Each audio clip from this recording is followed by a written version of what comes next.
Welcome to part 3 of my conversation with Dan Vogel as an overlay with my conversation with Clark Aboud and his presentation on trying to show that Joseph Smith did not originate polygamy. Welcome back to part 3, Dan Vogel. And I think when this is all done, this will be about 14 hours of material in total with you and Clark's commentary combined. And I think it's a great chance for folks to dive into the nuts and bolts of Mormon history and to see this issue from both sides. I'll let you jump right into it. We look like we are on this slide here, the plan explained, and I will allow you to share what you want. I want to explain the martyrdom a little bit because the critics are going to criticize it, obviously, and so I want to explain some issues with it and address that. So I believe the plan was simple. First, have Joseph run for political office so that the 12 would have complete control over the logistics as a traveling high council. This would provide Brigham and others an alibi as well as get Rigdon and William Smith out of town and give time to deal with Samuel Smith if he became a threat. So the murder could easily be blamed on political issues, taking blame off Brigham. They also needed to force Joseph to destroy the Expositor using the Nauvoo City Council to commit a lesser crime of riot to get him to Carthage and then trick him into committing treason, with W. Phelps preventing him from escaping jail. To prevent Porter Rockwell and others from protecting Joseph, they would have Willa Richards and John Taylor control the mail going out and give a false sense of security. In return, Governor Ford and anti-Mormons would allow weapons into the jail so Taylor and Richards could be armed. The mob would close off the building so Taylor and Richards could kill and give Joseph and Hiram over. And Governor Ford would help in protecting counterfeiting in Nauvoo that Joseph was trying to shut down. Brigham, coming back, would accuse dissent as being responsible for Joseph's death and consolidate power around himself. Do we have any indication of Brigham Young and those with him of convincing Joseph to run for political office? Yes, it's W. Phelps and Willa Richards are the ones that can talk him into doing it. Gotcha. I will say, man, you say in the very first part the plan is simple, but it's a lot of moving parts, and I don't know that I would call it a simple plan. It seems sort of complicated. Not that it could or couldn't happen, just that I don't note this to be a simple plan. This seems like it involves quite a bit, and a lot of people too. Yeah. Clark says the plan was simple. First, have Joseph run for political office so that the 12 would have complete control over logistics as the traveling high council. Clark lays out the plan for our consideration. He begins by saying the plan was simple, but it's anything but simple. There are a lot of moving parts and a lot of people involved in this conspiracy that to me makes absolutely no sense whatsoever. And all this had to be worked out before the apostles left Nauvoo on the 21st of May, 1844. If they wanted to assassinate Joseph Smith, there were less elaborate ways of doing it that wouldn't involve so many people and so many things to go wrong. In my view, it's the dumbest plot imaginable. First, let's get Joseph Smith to run for president so the 12 can control logistics and be sent out of town. Now, those controlling logistics would want to be near Nauvoo, not far away where they had no control over anything. This is the first step in the plan. What if Joseph Smith said, "That's a crazy idea. I don't want to run for president"? Next, Clark says, this would provide Brigham Young and others an alibi, as well as get Rigdon and William Smith out of town and give time to deal with Samuel Smith. Well, they not only got Rigdon and William out of town, but they got themselves out as well, which isn't a good move. As I said, there's no alibi for conspiracy to commit murder. So there's no advantage, only disadvantage for being 1,200 miles away. Clark says the murder could easily be blamed on political issues, taking blame off Brigham. The main political issue that got Joseph Smith killed was his destruction of the Nauvoo Expositor, which was an attempt to stop the private practice of polygamy from ripping the church, ripping apart the church and Nauvoo. Before that, non-Mormons had grown weary with his repeated evasion of arrest and extradition by Missouri sheriffs, when Mormon judges, exploiting Nauvoo's unique interpretation of habeas corpus, would set him free. They had enough, and they resorted to vigilantism. Clark says they also needed to force Joseph Smith to destroy the Expositor, using the Nauvoo City Council to commit the lesser crime to get him to Carthage, and then trick him into committing treason, preventing him from escaping jail. The second step in the conspiracy is to force Joseph Smith to destroy the Expositor, and then, once in jail, trick him into committing treason, a non-bailable offense, by calling out the Nauvoo Legion. Imagine, all this was planned before Brigham Young and the others left Nauvoo on the 21st of May, 1844. Amazing. Of course, as we shall see, there's not a shred of evidence for this conspiracy.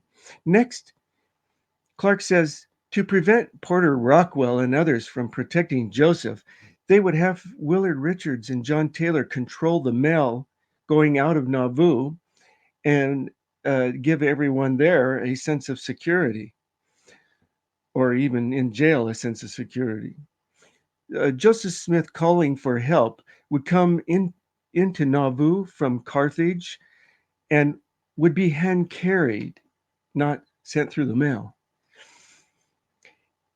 Clark then says, in return, Governor Ford and anti-Mormons will allow weapons into the jail so Taylor and Richards could be armed.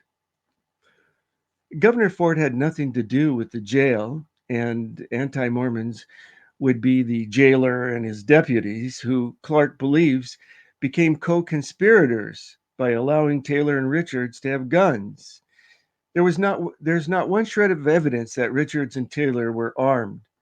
Without this highly unlikely conspiracy between the jailer and his deputies and Taylor and Richards, Clark's theory could not have happened.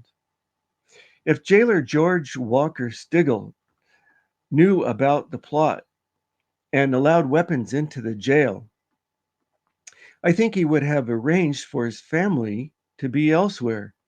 According to a signed 1857 affidavit by eyewitness Henry Harmon, who was 25 at the time, Stigall appeared very much alarmed, after the shootings. His room in the lower part of the jail being fired into through the window, and his wife only just escaped being shot. Also, I don't think Stigall would have wanted the shooting to occur in his bedroom next to the cell, so I don't think he was in on the conspiracy. He would not have allowed guns into the jail. Next, Clark says the mob would close off the building so Taylor and Richards could kill and give them Joseph and Hiram.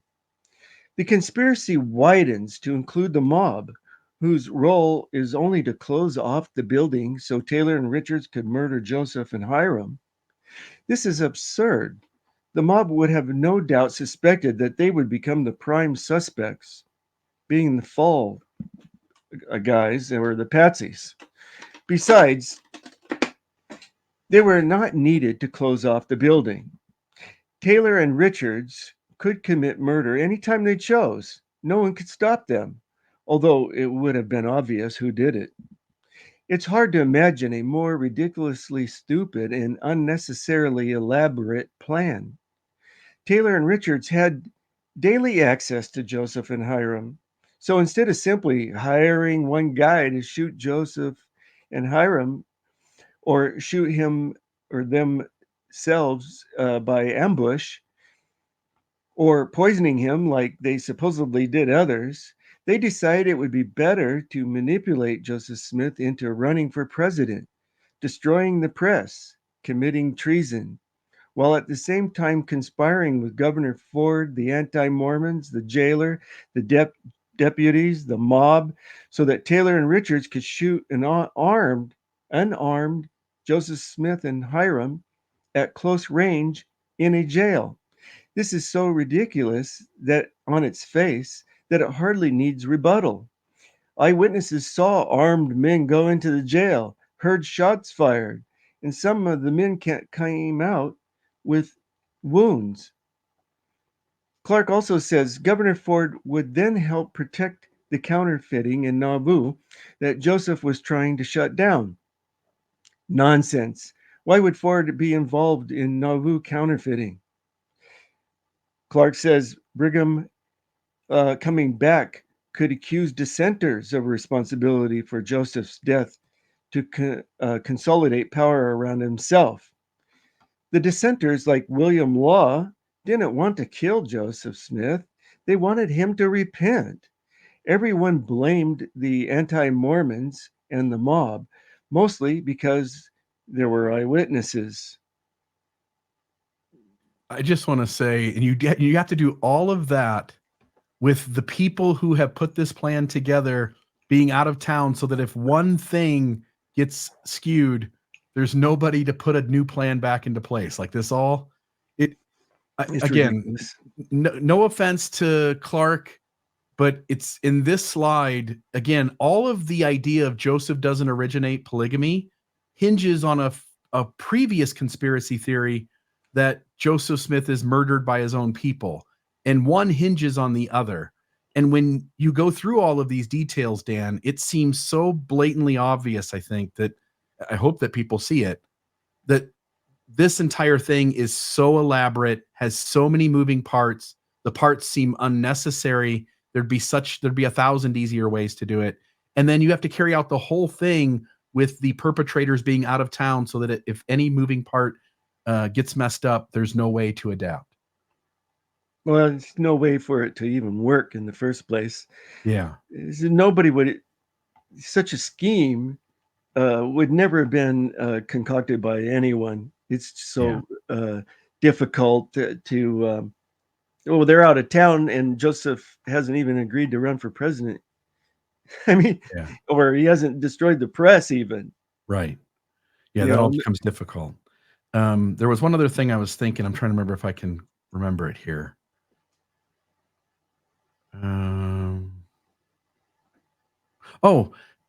And also I think you make a great point. If the jailer and his deputy are in on it, having guns and your family in the same location is the worst of ideas, and every one of us human beings would plan ahead to make sure that that wasn't the case. Right. And so why wouldn't you put the prisoners in the cell, in the next room, in the cell where they couldn't move? They had no fighting chance. They would be the mobbers could shoot whoever they wanted real easily. No, the jailer lets them into the room where they have a fighting chance and make it more difficult for the mobbers to get in. But of course, the jailer supposedly knows it's Taylor and Richards that are going to assassinate Joseph and Hiram. But why would you want it done in the room where you sleep? And if you already have a mob coming in with guns willing to fire shots, why not just let them kill Joseph anyway? Like you said, put him in the jail cell, let the mob come in, let them kill him, and you don't even need church leaders to do the murder. Right. So in October 1843, a grand jury found Carthage jail to be insecure and that it should not hold prisoners. I believe the timing of this is interesting when considering the forgeries made in August and October with Joseph. If Joseph dies, the 12 gain the church and all that. So Joseph and Hiram should never have been put in Carthage jail. It was not secure enough for prisoners. Yeah, and I think when they say that, by the way, aren't they suggesting that the jail isn't secure enough to hold prisoners inside not really speaking to the fact of a mob trying to break into the jail, which I know maybe it's two sides of the same coin, but it almost seems like in the 1800s, any jail would permit people to barge in, and if they wanted to shoot the person being held, would have no problem doing so. That this statement is really speaking of the ability of the jail to hold a prisoner. Well, yeah, it's about confinement in general, but if you're confined well, it'd be harder to get that person in a short amount of time if you're trying to do the murder quickly. Yeah, in my mind, in most jails in the 1800s, it would be quite simple to walk into the door with a gun and shoot somebody. All right. And I've been to Carthage jail too. I mean, it's a, if I remember right, it's the 2-story building, and if I remember right, of course the room they were being held in was upstairs, and I'm not sure if the jail was on the first floor or second floor, but I would say most jails in the 1800s, the prisoner is going to be held behind bars. They can't get out, but any visitor or any person that's determined to force their way in, catch the security off guard, and shoot the person behind the bars probably isn't the most complicated thing in the world back then. Yeah, well, I'm just trying to help with reconstructing how they would have done this. Yeah. But at the very least, there's an acknowledgement that the jail isn't as secure as perhaps other jails of the day were. Yeah, I think that's why it was selected. Clark's suggestion that there were multiple jails to choose from and that the officials chose Carthage because it was the easiest to break into is absurd.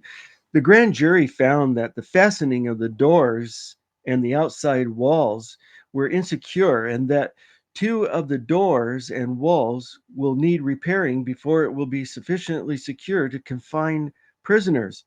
This apparently refers to outside doors and walls as well as the cell room, which may have been fixed during the 8 months for all we know. Because the Smiths were kept in the jail, could be interpreted as an indication that the repairs had been done. The jail was apparently in constant use, so there was nothing exceptional about the Smiths' treatment, except that they were kept in one of the rooms instead of the cell where the guards, instead of being in the cell, they were in another room anyway. So what does it matter if the jail is secure anyway? If the plot was to have Willard Richards kill and John Taylor kill Joseph and Hiram with smuggled guns, it doesn't matter how secure the jail was. So I don't know why Clark even brought this up. Do you know, Dan, the reason why they weren't kept in a cell? I remember hearing this long ago, and I think a reason is given, but do you remember why the reason is that they're allowed to be sort of free roaming in the kind of almost like home part of the jail rather than be stuck in the cell itself? Well, the Smith and the others weren't desperados or anything. They hadn't been captured. They had voluntarily given themselves up. And so they were a little lax. They knew that the Smiths were there to attend trial. That's all they were in the jail for, where they were being held. They were also just as lax in Liberty Jail. And the funny thing is that so they got out of the dungeon and they were allowed upstairs to eat and talk to visitors and things. And they did try to escape from that jail, even though it was a little lax at times. It's not uncommon in that day. Gotcha. And like you say, because they turned themselves in, it doesn't make much sense to escape. Yeah. You turned yourself in, so you willingly came along. Right. Okay. Also, in October 1843, Brigham passed in the city council that the 12 would seek to expand the reach of the Times and Seasons and Nauvoo neighbor. So, outside of Nauvoo, these newspapers weren't widely read. And so I believe this is Brigham's attempt to help consolidate power once Joseph's dead so that they would have control over the papers and media of the church. Okay. Resolved unanimously that the traveling elders are hereby instructed to use due diligence in obtaining subscribers for for the times and seasons in Nauvoo neighbor. This also has nothing to do with the subject. Brigham was only urging the missionaries to push for subscriptions for the times and seasons and Nauvoo neighbor. A part of this item, not quoted by Clark, says the 12 on their late mission to the eastern states discovered that the publications at Nauvoo were very little patronized by the saints.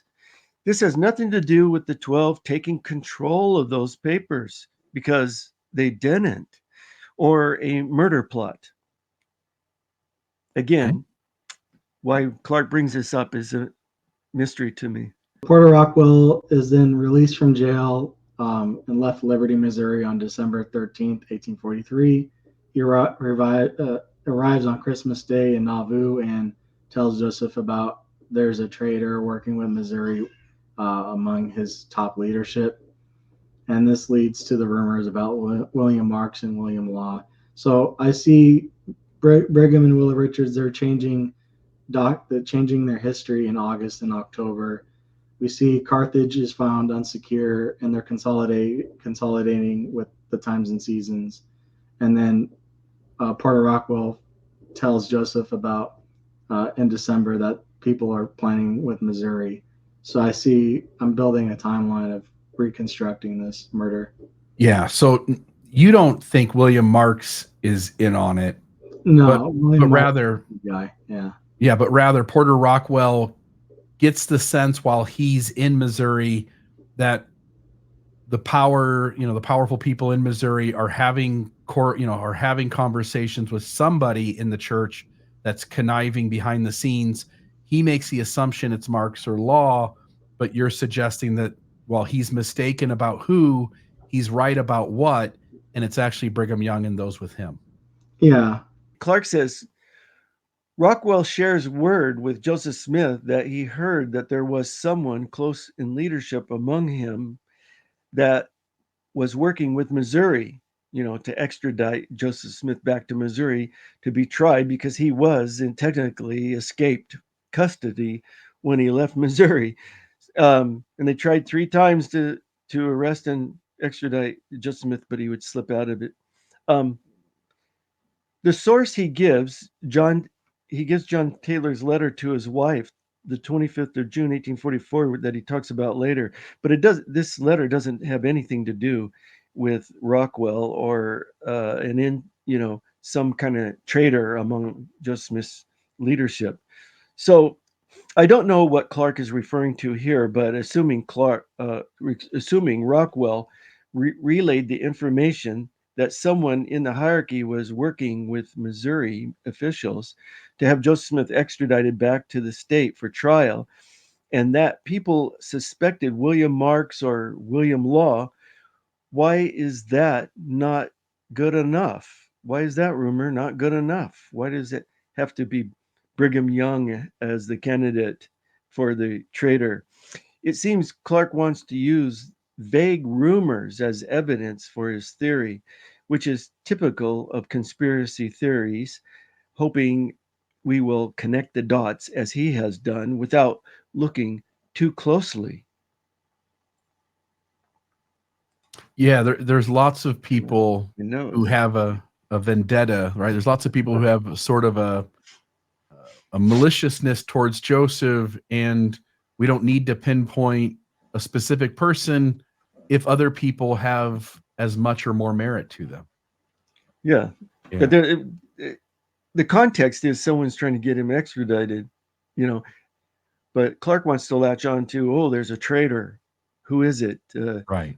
Sort of like Jesus and Judas. Right. This is a different sort of a different sort of traitor, and different names suggested, but since it's close enough, we'll apply it to this theory. Yeah. The Expositor instruction. So Governor Ford had already spoken on the issue of the Nauvoo City Charter, that he would honor it and he would only punish the first person to act between the conflict of the Mormons and non-Mormons in the March 9th, in the times and seasons here. I don't have the references on this. Oh, I see it. Okay. So anyway, W.W. Phelps led the charge for the city council to destroy the Expositor, comparing it to the Boston Tea Party. And W.W. Phelps was the legal mind for Joseph Smith and would have encouraged Joseph to call on the Nauvoo Legion and declare martial law, which gave Joseph that treason charge. So something important to remember is W.W. Phelps was assisting Willard Richards when they made those changes about if Joseph dies, they get the church and all that. And so Joseph would not have gone to Carthage without W.W. Phelps, and any plan by the mob to get him there is reliant on inside influence like Phelps and others. It seems as though putting again, let's just assume Joseph Smith did not originate polygamy, that it is Brigham Young who did so. It seems as though it would be not beneficial to them to have, I know they're laying it at the feet of Joseph Smith. Again, William Law and Jane Law, they're laying it at the feet of Joseph Smith. So I understand by putting out the Nauvoo Expositor, it's going to cause more problems for Joseph Smith. I agree with that. But it also seems like it would cause more problems for anybody who is actually doing polygamy too, because you are essentially making the entire public of Nauvoo aware of what's going on. And if you're Brigham Young and those with him, you sort of want to avoid having to talk about this out loud at the moment. Do you agree with that? He wants to prepare the ground. He wants to get the ground ready for harvesting or getting the polygamy to take over and develop once Joseph's out of the way. So it's okay if they talk about spiritual wifery and all that at this point in time. Yeah, I think it also has a backfire effect that could cause a lot of problems if the general public rallied against it. Not that they couldn't have made the decision seeing the benefit as more important than the risk. I just want to note to the audience, I think there is some serious risk if Brigham Young is telling William and Jane Law to put false concepts into the Nauvoo Expositor intentionally, making the general public aware that the Mormons in Nauvoo are practicing polygamy. But I do think if Brigham is a psychopath, which it seems like he is, that he would be willing to take a risk like that. He's definitely something unhealthy based on his behaviors, yes. Clark says W.W. Phelps led the charge for the city council to destroy the Nauvoo Expositor, comparing it to the Boston Tea Party. On the contrary, Joseph brought up the Expositor and led the charge himself, as the minutes of the meeting state. Quoting, Mayor said, if he had a city council who felt as he did, the establishment, referring to the Nauvoo Expositor, would be a nuisance before night. The mayor spoke at considerable length in explanation of this principle, meaning declaring it a nuisance. There's like a legal precedent for that, and was willing for one to subscribe his name, anyone, to declare the Expositor and the whole establishment a nuisance. Mayer said the Constitution did not authorize the press to publish libels and proposed that the city council make some provision for putting down the Nauvoo Expositor. This was followed by many others speaking in favor of declaring the Expositor a nuisance before Phelps made the statement quoted by Clark. In fact, Phelps spoke near the end before the unanimous vote. So, contrary to what Clark represents, Joseph Smith did not need anyone's help to get himself into trouble. So, Clark says that W.W. Phelps was the legal mind for Joseph Smith, and he would have also encouraged calling the Nauvoo Legion and declaring martial law, which gave Joseph the treason charge. Clark tells us that Phelps would have also encouraged calling the Nauvoo Legion and declaring martial law. So Clark, it has no evidence for a major part of the plot to murder Joseph Smith only speculation. Recall that when Clark explained the plan moments ago, he said they, the apostles, also needed to force Joseph Smith to destroy the expositor, using the Nauvoo City Council to commit the lesser crime, to get him to Carthage, and then trick him into committing treason, preventing him from escaping jail. Now we see that Clark has no evidence. He misrepresents W. Phelps's role in the city council, and then merely speculates that Phelps also encouraged Joseph to call out the legion and declare martial law. Such are the ways of those who concoct conspiracy theories. Clark says, remember, W. Phelps was assisting Willard Richards when Richards made the forgeries anticipating the murders. As we have seen, there are no forgeries anticipating the murders. Clark misrepresented and misinterpreted them as well. Clark also states Joseph would not have gone to Carthage without Phelps. The plan to murder Joseph relies on inside influence. I think I have demonstrated that Clark has not even come close to demonstrating this assertion. Yeah, and I'll just say here, we did show that the forgeries were misunderstood when you understood who the actual scribe was, what the actual dates were, what pages were being worked on, etc. And then I just want to note here also, as you point out, yes, W. Phelps does say the thing that's in that on the slideshow, the little newspaper cutout in the top left or middle top. Mm-hmm. But as you point out, Joseph Smith had already said the same thing earlier in the meeting, and Phelps is saying something at the end. But Joseph is the one who brought up the whole issue. Yep. So essentially, Phelps comes in at the end and agrees, but Joseph Smith is the originator of the idea based on evidence. Phelps was just one of the councilmen agreeing with Joseph Smith after Joseph Smith proposed it. And he proposed it in very strong legalistic type terms. Yeah. And then Clark makes the claim that, well, we just have to know that behind the scenes, Phelps would be helping Joseph form his opinions and had the chance to tell him to do these things, but for which there's no evidence that exists that occurred. A letter was sent to Porter Rockwell from the Hamilton Hotel. The history of the church states that the letter said, "Stay in Nauvoo and do not suffer yourself to be delivered into the hands of your enemies or be taken prisoner by anyone." So this letter was sent around 3 p.m. on June 25th, 1844. The problem with the letter is that Joseph and everyone was expecting to post bail and return back to Nauvoo later that day. Joseph wrote to Emma, "The governor has just agreed to march his army to Nauvoo, and I shall come along with him." So whoever sent this letter to Rockwell must have known about the plans of the mob to get Joseph to the jail, and thus could not have been Joseph. Rockwell faced no greater threat than anyone else did and would have been better equipped for this situation, killing anyone who threatened Joseph. So I think Will Richards or John Taylor wrote this letter to get Rockwell away from the jail. Okay, say this to me again differently. So there's a letter from... There's a letter accredited to Joseph Smith telling Rockwell to not... Do we have the original letter? We don't. There's no original. We only have a mention of it in the history of the church. Okay, so we don't have the original source, but speaking of the original source, there's a mention that Joseph Smith sent a letter to Porter Rockwell to stay in Nauvoo and do not suffer yourself to be delivered into the hands of your enemies or to be taken prisoner by anyone.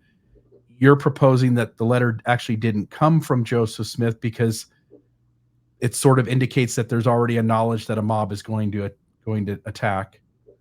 Yeah, because Joseph is planning to come back to Nauvoo that day, and Rockwell was just released by Missouri. He's not going back to jail or anything. Why is Joseph concerned about Rockwell going to jail? He's coming back home. And whoever wrote the letter is essentially trying to keep Porter Rockwell out of the way because he actually would have defended Joseph Smith and been in the way of this whole thing taking place. Yeah, Rockwell was a threat. Clark says a letter was sent to Porter Rockwell from Carthage jail. The history of the church states that the letter said, "Stay in Nauvoo and do not suffer yourself to be delivered into the hands of your enemies or be taken prisoner by anyone." The manuscript history states that a letter was sent to Rockwell, but the authority on which this claim is made is uncertain. The bracketed Rockwell, and that's in the manuscript history. There's a little bracket Rockwell, which I think might be indicating that the information had come from Rockwell. He was interviewed by the church historians in 1856, but we don't have the notes of that interview. Clark has quotation marks on what the letter conveyed, but he's only quoting the paraphrase in the history of the church. Clark says this letter was sent around 3 p.m. on June 25th, 1844. If it was sent around this time, Joseph Smith believed that he was to be escorted to Nauvoo by Governor Ford and the army, and didn't think that he was in danger. So it would have been unnecessary for Rockwell to go to Carthage. Clark says the problem with the letter is that Joseph and everyone was expected to post bail and return to Nauvoo later that day. Joseph wrote Emma, "The governor has just agreed to march his army to Nauvoo, and I shall come along with him." How is this a problem? This would be a good reason for Joseph to write Rockwell. Clark says, the person who sent the letter to Rockwell must have known the plans of the mob to get Joseph into jail instead of going to Nauvoo. And thus it could not have been Joseph, because Joseph thinks he's going home. This makes no sense. The person writing the letter doesn't know Joseph is going to jail. He thinks, the person writing the letter thinks he's going home soon, which was Joseph Smith thinking that, not someone else. How can it be evidence that the other person knew the opposite? Joseph Smith's letter to Emma gives the reason for why Joseph Smith would call off Rockwell.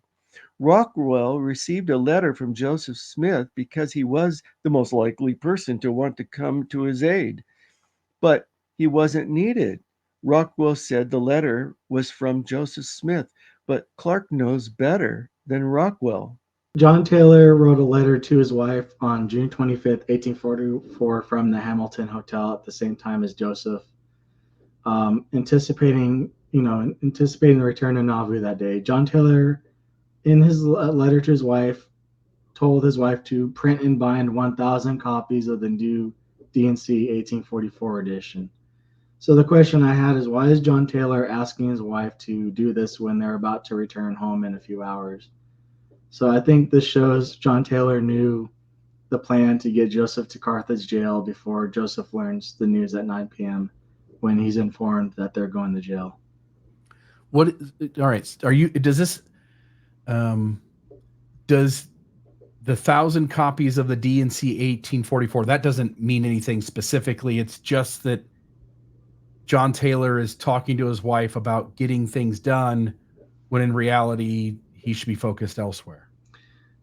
He should do it himself. There's no reason for him to ask his wife when he's coming home in a few hours. Yeah.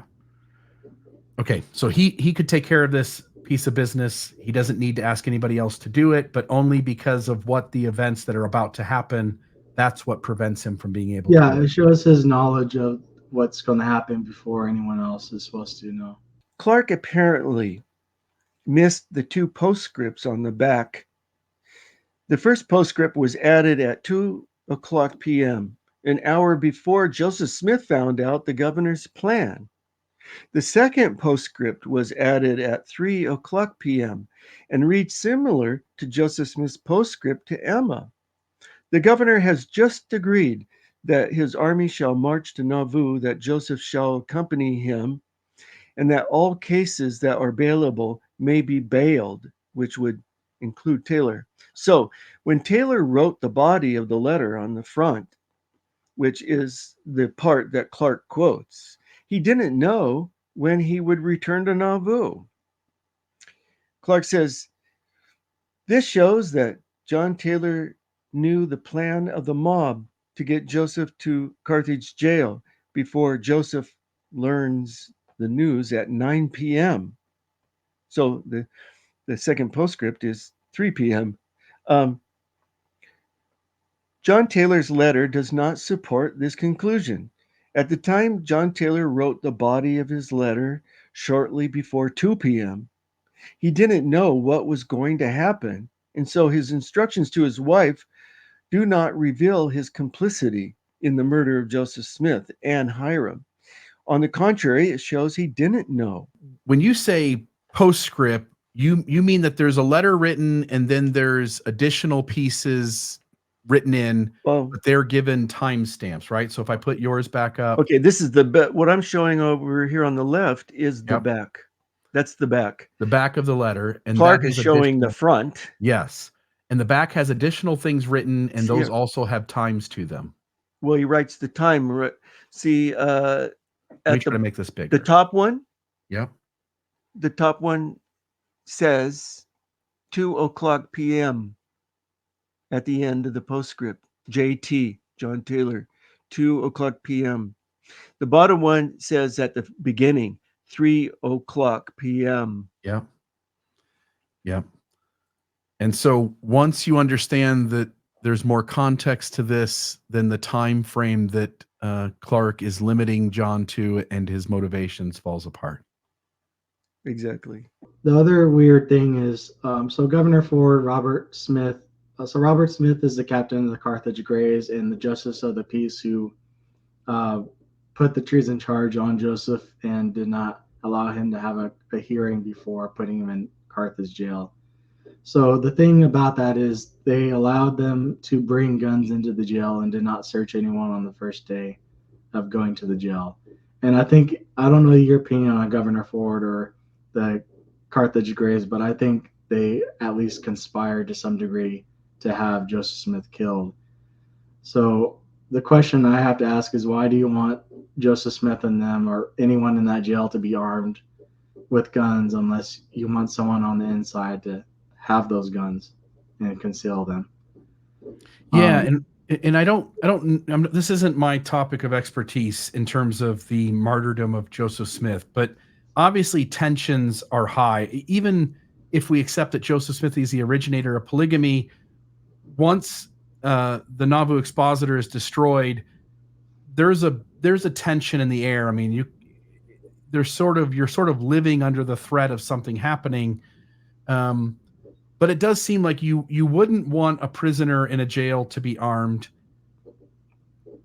But I also don't want to say that. Let me see if I can word this right. It seems like part of what we're saying is that there are folks who know that Joseph Smith is in danger prior to really what we would say is the knowledge that a mob has been formed and it's going to the jail and it's going to kill Joseph Smith. Hence, anyone who's sort of preparing for that to happen or doing anything that seems like it acknowledges that a mob is about to attack is in on it. When also another perspective is that tensions are running high, it's inevitable that there are threats out there. Everyone already knows it, and hence anything that can be explained that way, it might seem more reasonable to say, like, look, nobody wants a prisoner to be killed in a jail while he's being held. That shows a weakness in law enforcement. That shows inadequacies in the law enforcement system. Hence, maybe you make room, or again, I think it was the head guard at the jail. Somebody was okay with Joseph Smith being armed, and again, guns got snuck in. I guess I'm rambling here, but I'm just trying to acknowledge that as we wrestle with this, that the tensions are so high that to assume Joseph Smith's life is in danger at every moment is also reasonable. Yeah, but I don't think anyone working with a mob would want Joseph to have a weapon either, or anyone in that jail to have a weapon. Yeah. So if you can connect the dots, which again, you're trying to make the case, if you can connect the dots that the mob itself was okay with Joseph Smith being armed, then yes. Or anyone to be armed, like John Taylor, Willie Richards, yeah. Right. Anyone in the jail when they attack, correct. All right. So the other thing about this is, so we learned that John Taylor on the day of the murder ate breakfast alone upstairs, while on the previous day he joined everyone else for breakfast. You can see that in Willett Rich's journal. That's kind of unusual behavior. There's no explanation for it. I know Brian Stutzman confuses Willett Richards and John Taylor here, that because Willett Richards had upset stomach just prior to the murders going on, but this is specifically John Taylor who is eating breakfast alone upstairs. And then does it say he's eating breakfast? Does it say that, or is it just saying that the other ones ate breakfast together and it leaves him out? It leaves him out, and there's also a one of the books written on the martyrdom. They also mentioned that John Taylor was upstairs during this time. So and Richards leaves him out, but the church acknowledges John Taylor was not. He was alone for an hour by himself. Yeah, and what are you proposing Taylor's doing at this time? So I think that he could be loading weapons because it takes time to load the weapons. Okay. Clark says an important question is why would Governor Ford and Robert Smith, the captain of the Carthage Greys and justice of the peace, allow the men in Carthage jail to be armed if they had plans to kill them? He also says its only logical explanation would be wanting to arm someone within Joseph's circle to assist in the murder. So why did they allow guns? And Clark is assuming that they allowed guns to go into the jail, which is a huge assumption. Clark wants to implicate Ford and Robert Smith in the conspiracy. However, there is no evidence that they allowed John Taylor and Willard Richards to enter the jail with guns in their pockets. Later, Joseph and Hiram got guns that visitors smuggled into the jail. I fail to see anything logical about Clark's assumption that Taylor and Richards were armed. Clark is actually working backwards from his assertion that Taylor and Richards shot Joseph and Hiram, therefore they must have been armed. Therefore, Ford and Captain Smith must have allowed them to be armed. Therefore, they were in on the conspiracy. For me, this is why the conspiracy theory doesn't work. Clark also says another important question is when would Taylor and Richards have time to load these guns and conceal them? Wouldn't their guns already be loaded and concealed like the other two guns smuggled in for Joseph and Hiram? Clark says, we learned that John Taylor on the day of the murder ate breakfast alone upstairs, while the previous day he joined everyone for breakfast. I don't know why Clark thinks this is necessary. So Taylor carries a gun that is unloaded and bullets or balls and powder in a different pocket? Who does that? When did Joseph and Hiram load their guns? Obviously, they were already loaded. Clark says, lastly, Willard Richards' claims he was wearing his coat with his shirt, pants, and wool one-piece temple garment in the 90-degree Illinois summer just prior to the murders. In that era, it was more unusual for the other men to take off their coats than it was for Richards to be wearing his. But still, John Taylor supposedly has his gun too, but isn't wearing a coat. So what's the significance of Richards wearing his coat? Yeah, I think it's interesting that, John Taylor goes and eats breakfast at some other spot for a moment. He wants some alone time, which we all do at times, right? And he gets away, and we have no idea what he was doing, but now we have to start inserting things that he's doing while he's eating. Instead of eating breakfast, he's conniving behind the scenes. This also seems like there's no evidence of what he's doing. Well, we started with a different conclusion on this murder. Hence, now we work backwards and say, let's figure out what we use that time for. Anyway, right. Seems strange. Will Richards also, right before that murder happens, he's wearing a coat It's on that previous slide. Mhm. So he's wearing a shirt, pants, a one-piece wool temple garment in 90-degree weather in an Illinois summer. And I don't feel that's appropriate clothing for that kind of weather. So I feel like he's concealing weapons under his Yeah. clothing. I'll just say, living down here in southern Utah, it's 110, 113 degrees in the summer. But we live right next to Colorado City, which is a fundamentalist Mormon group. And the fundamentalists sort of have the appearance of what early Mormonism did. And they wear one-piece garments from the wrist all the way down to the ankle. And they wear long sleeve button-up shirts and heavy jeans. And a And coat.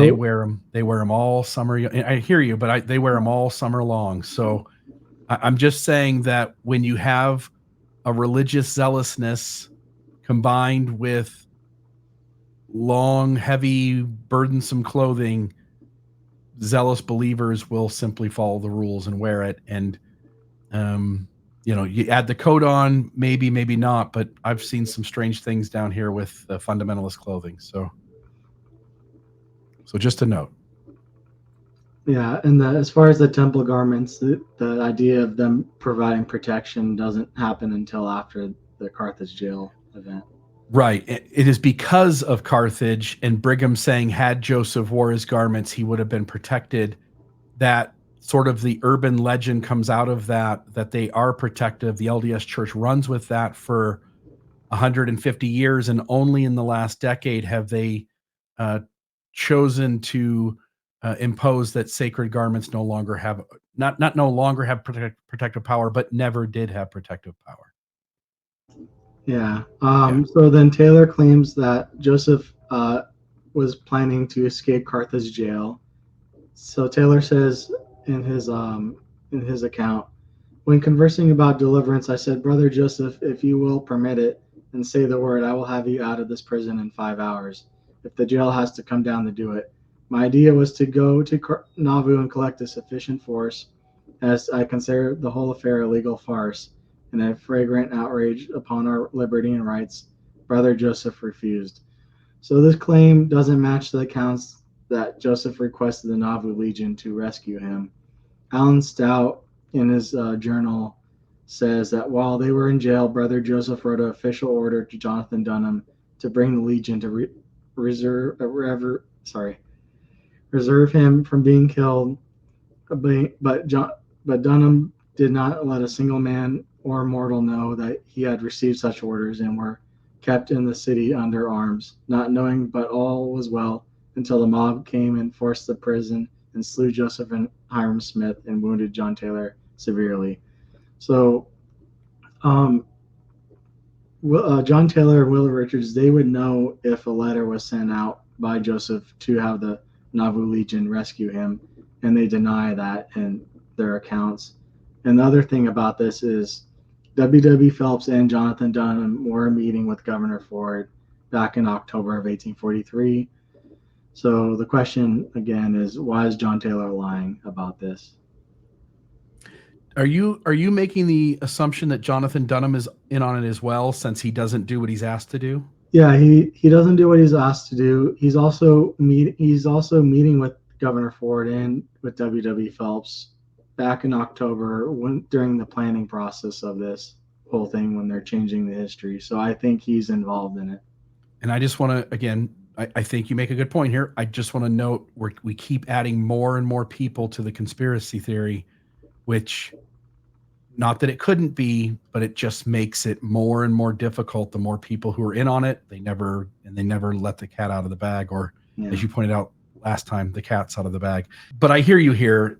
On one hand, we have Joseph Smith asking for the Nauvoo Legion to come and rescue him. And in another account, we have Joseph Smith saying, "Don't anybody bother." Taylor offered to go to Nauvoo and collect a force sufficient to free Joseph Smith. This is supposed to be contradicted by Alan Stout's reminiscence that Joseph Smith ordered Jonathan Dunham to bring the Legion to Carthage to protect him.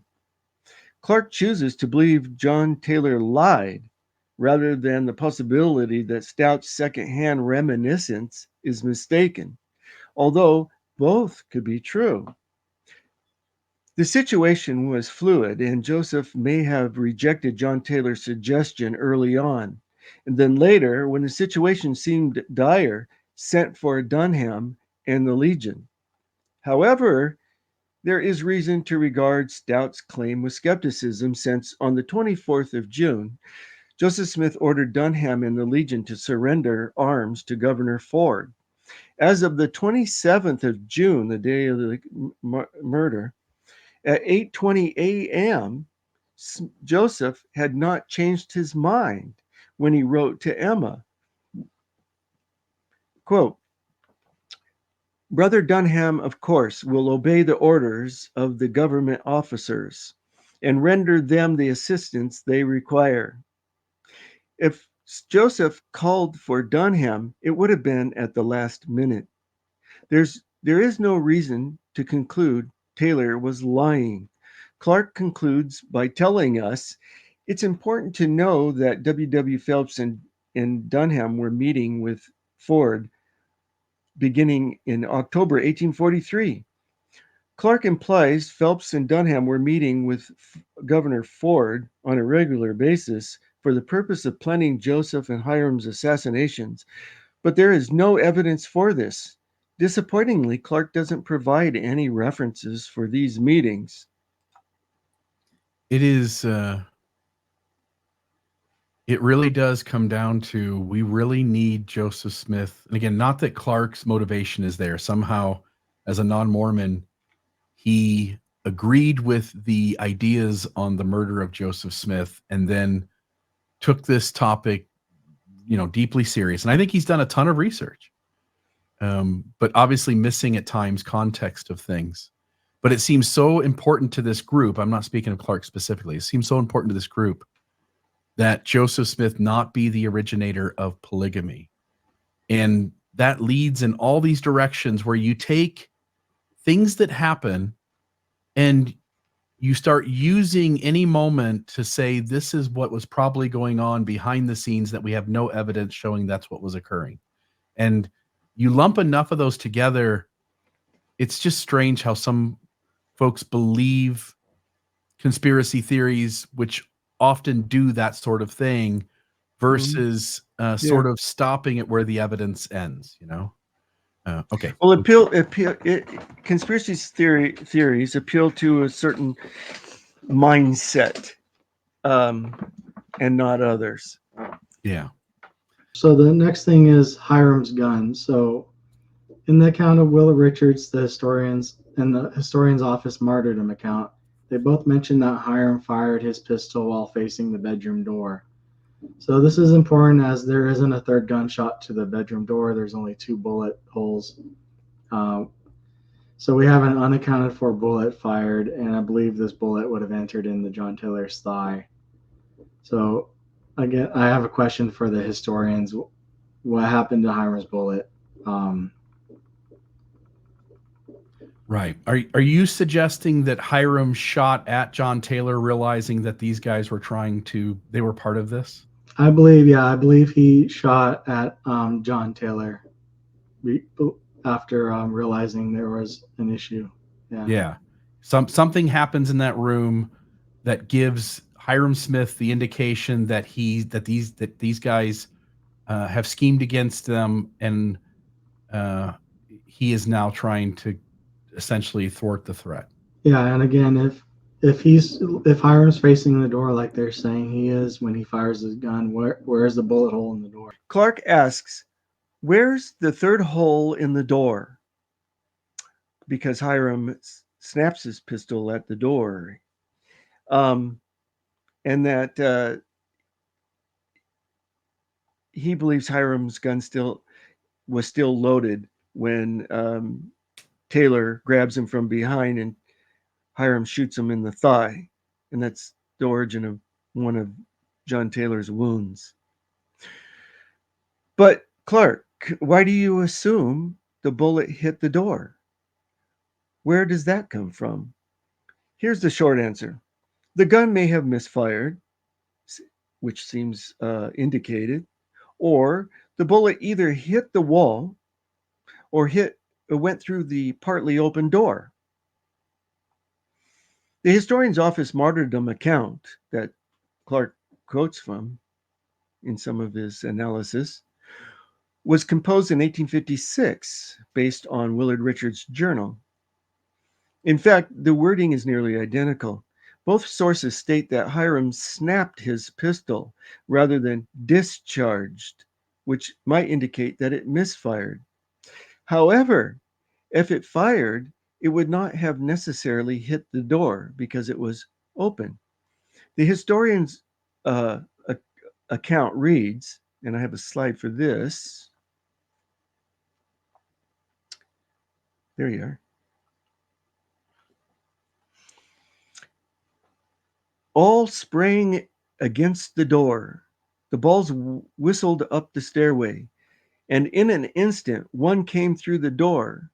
Joseph Smith, John Taylor, and Dr. Richards sprang to the left of the door and tried to knock aside the guns of the ruffians. Hiram was retreating back in front of the door and snapped his pistol when a ball struck him in the left side of his nose, and he fell back on the floor saying, "I'm a dead man." So, in order to be hitting the guns, the door has to be open for the guns to stick through. I'm not saying this is how it happened, but according to the martyrdom account, which Clark uses, the door was open when Hiram snapped his pistol. Clark's question about the hole in the door is designed to keep the bullet in Hiram's gun because he postulates that Hiram's one shot went into John Taylor's left thigh when the two were in a scuffle.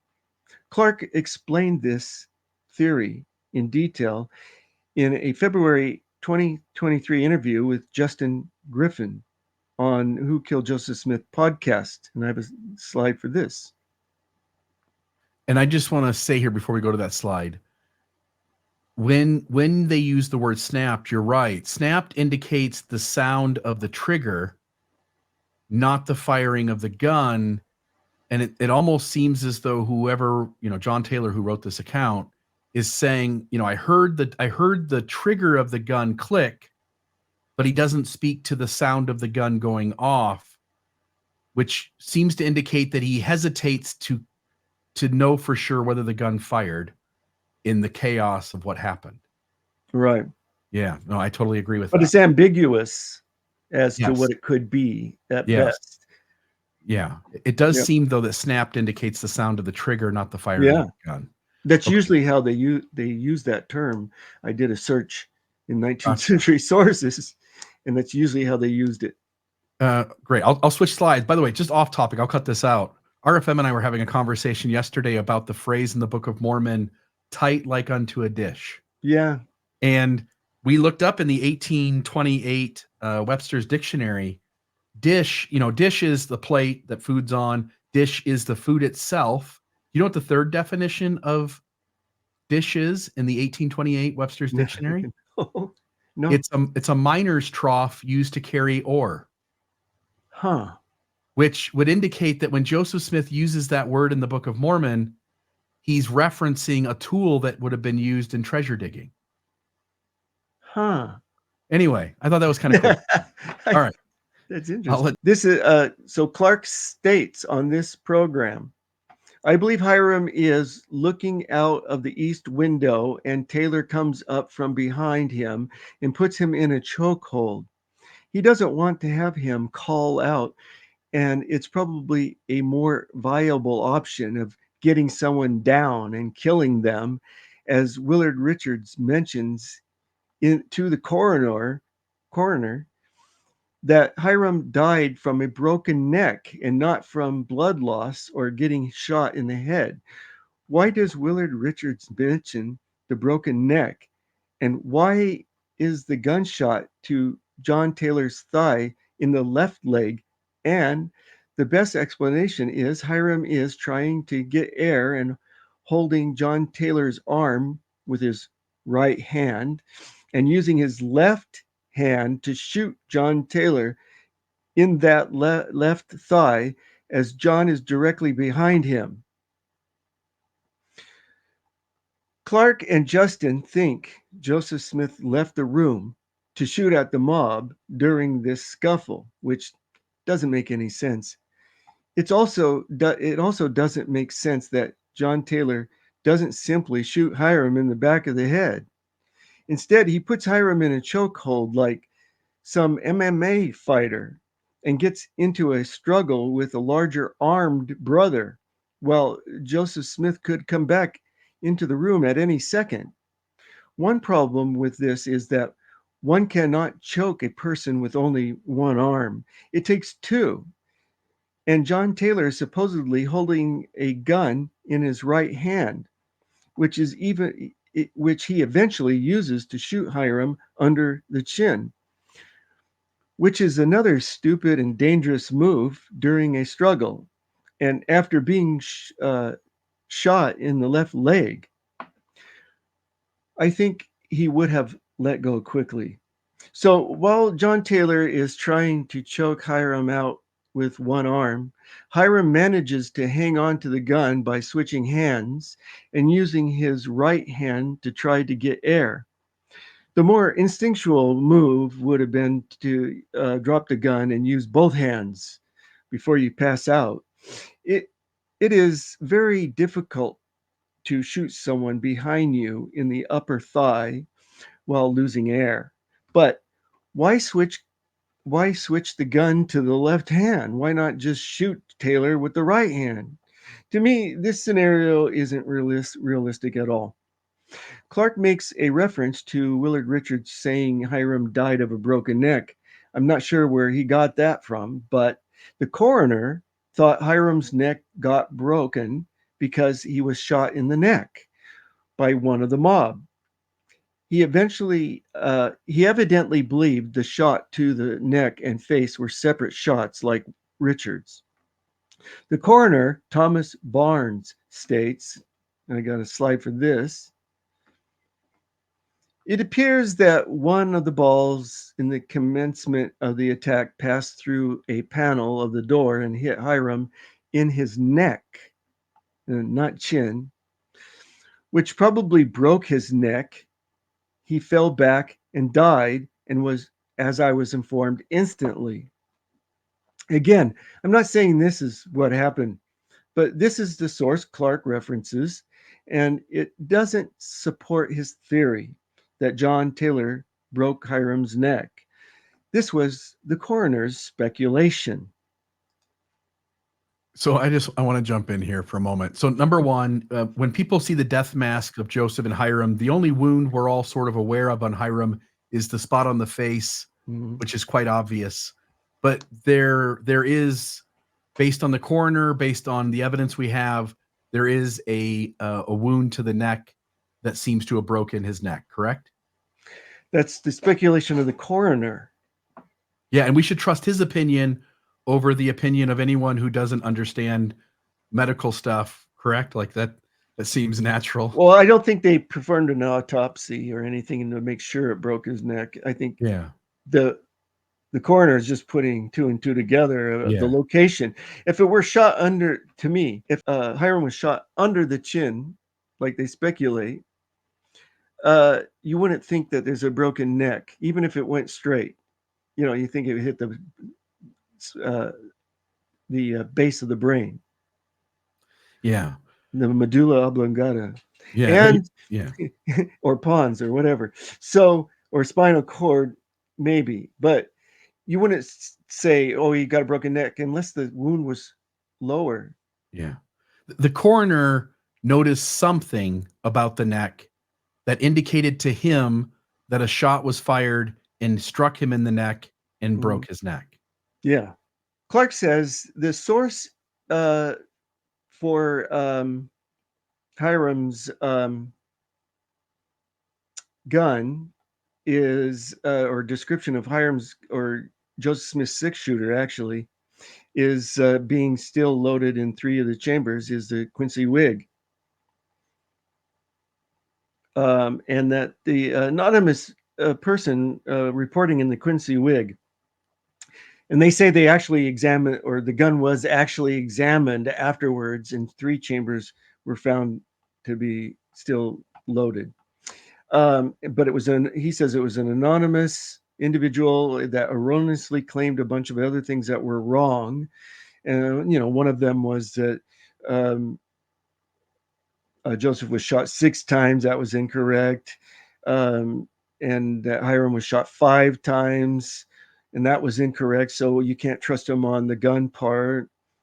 But Clark needs to have Joseph Smith's gun empty so he can argue that Joseph shot John Taylor 4 times, or at least 3 times. The Quincy Whig Herald got the information about the gun from a Mr. Bedell, possibly the same Bedell who testified at the subsequent trial in 1845. So I have a slide for this also. That's it. This is the Quincy Whig. Joe Smith had in his possession a 6-barrel revolving pistol. That's correct. Actually fired 3 times upon the mob, wounding 1 or 2 of them. That's correct. After he was killed, the pistol was examined, and it was found that 3 of the barrels had been discharged and 3 were still loaded. As Clark mentioned, Bedell seemed to get some things wrong about the murder, but this is only about a week afterwards. He was still relying on others for his information, but at this time, no one knew what had happened, and we still don't, inside the upstairs room. Checking a gun is a different matter. It's less speculative. Despite the inaccuracies, the statement about the gun is supported by John Taylor and Willard Richards. Yeah, so I got the gun is a pretty definitive thing in terms of whether it still had bullets in it or not. And in a moment like this, with all the chaos and shots fired in all directions, it seems like no one would really be sure of number of wounds and all the things going on, except for, I guess, the folks who are examining the bodies closely. And it seems like this is a prime moment where these kinds of rumors would start, in terms of someone saying, I heard 5 shots when actually there was 6 or there was 4. These seem like discrepancies you would expect in a chaotic moment like this. And so the apologist will claim that Hiram's gun was still loaded, and Joseph's gun was examined by outsiders and found to have 3 balls in the chamber. This is one of the arguments against this idea. So the best I could find for the source of this was the Quincy Whig Herald, July 3rd, 1844, which says there was an anonymous informant examined the gun, finding 3 bullets in the chamber of Joseph's gun, and no mention of Hiram's gun specifically. Something about this anonymous individual, they claim that Joseph was shot while in the window, contradicting all eyewitnesses' accounts except Will Richards. He also states that Joseph was shot 6 times, where he is examined and found he was shot 4 times, and asserts Hiram was shot 5 times when he was only shot 4. The apologists also argue that Hiram snapping his gun is not him firing the gun, but the term snapped is used by John Taylor to say Joseph fired his gun. So snapping is not lifting up your arm, it is actually pulling the trigger on the gun. Okay, so explain these on the left-hand side there, the 2 bottom paragraphs that you just spoke to. Can you maybe state those, what you're saying, a little differently, so that I can sort of understand what you're trying to make in terms of so with each of those? The apologists say that a non-Mormon examined Joseph's firearm and Hiram's firearm and said there were still bullets in the chambers. But Hiram's gun, there's no mention of it not being fired. And Joseph's gun, the person says there were 3 balls in the chamber, but they falsely claim that Joseph was shot more times than he was, and also that Hiram was shot more times than he was. What's the advantage of inflating the number of shots fired? Well, I would say it's just that the witness is not reliable, that the informant is not reliable. If they got the information correct, then you could say, yeah, a non-Mormon examined Joseph's gun and found 3 bullets in there. Okay. And then on the bottom here, apologists also argue that Hiram snapping his pistol is not him firing the gun. So when the word is snapped is used, you're arguing that that does mean the gun was fired. Yes. And Apologists, on so, the other hand, are saying no, it doesn't necessarily have to mean that. yeah, and so in John Taylor's account on page 49, he says that Joseph fired the pistol six times there. So he was pulling the trigger. Right. Okay. What's the main takeaway here? Just that the witnesses in the room are claiming that it happened a certain way, and the facts are that it didn't happen that way. The point from this is the apologist's argument that Joseph could not have shot John Taylor and that Hiram could not have shot John Taylor is inaccurate because their sources aren't reliable, and we know that Hiram fired his gun.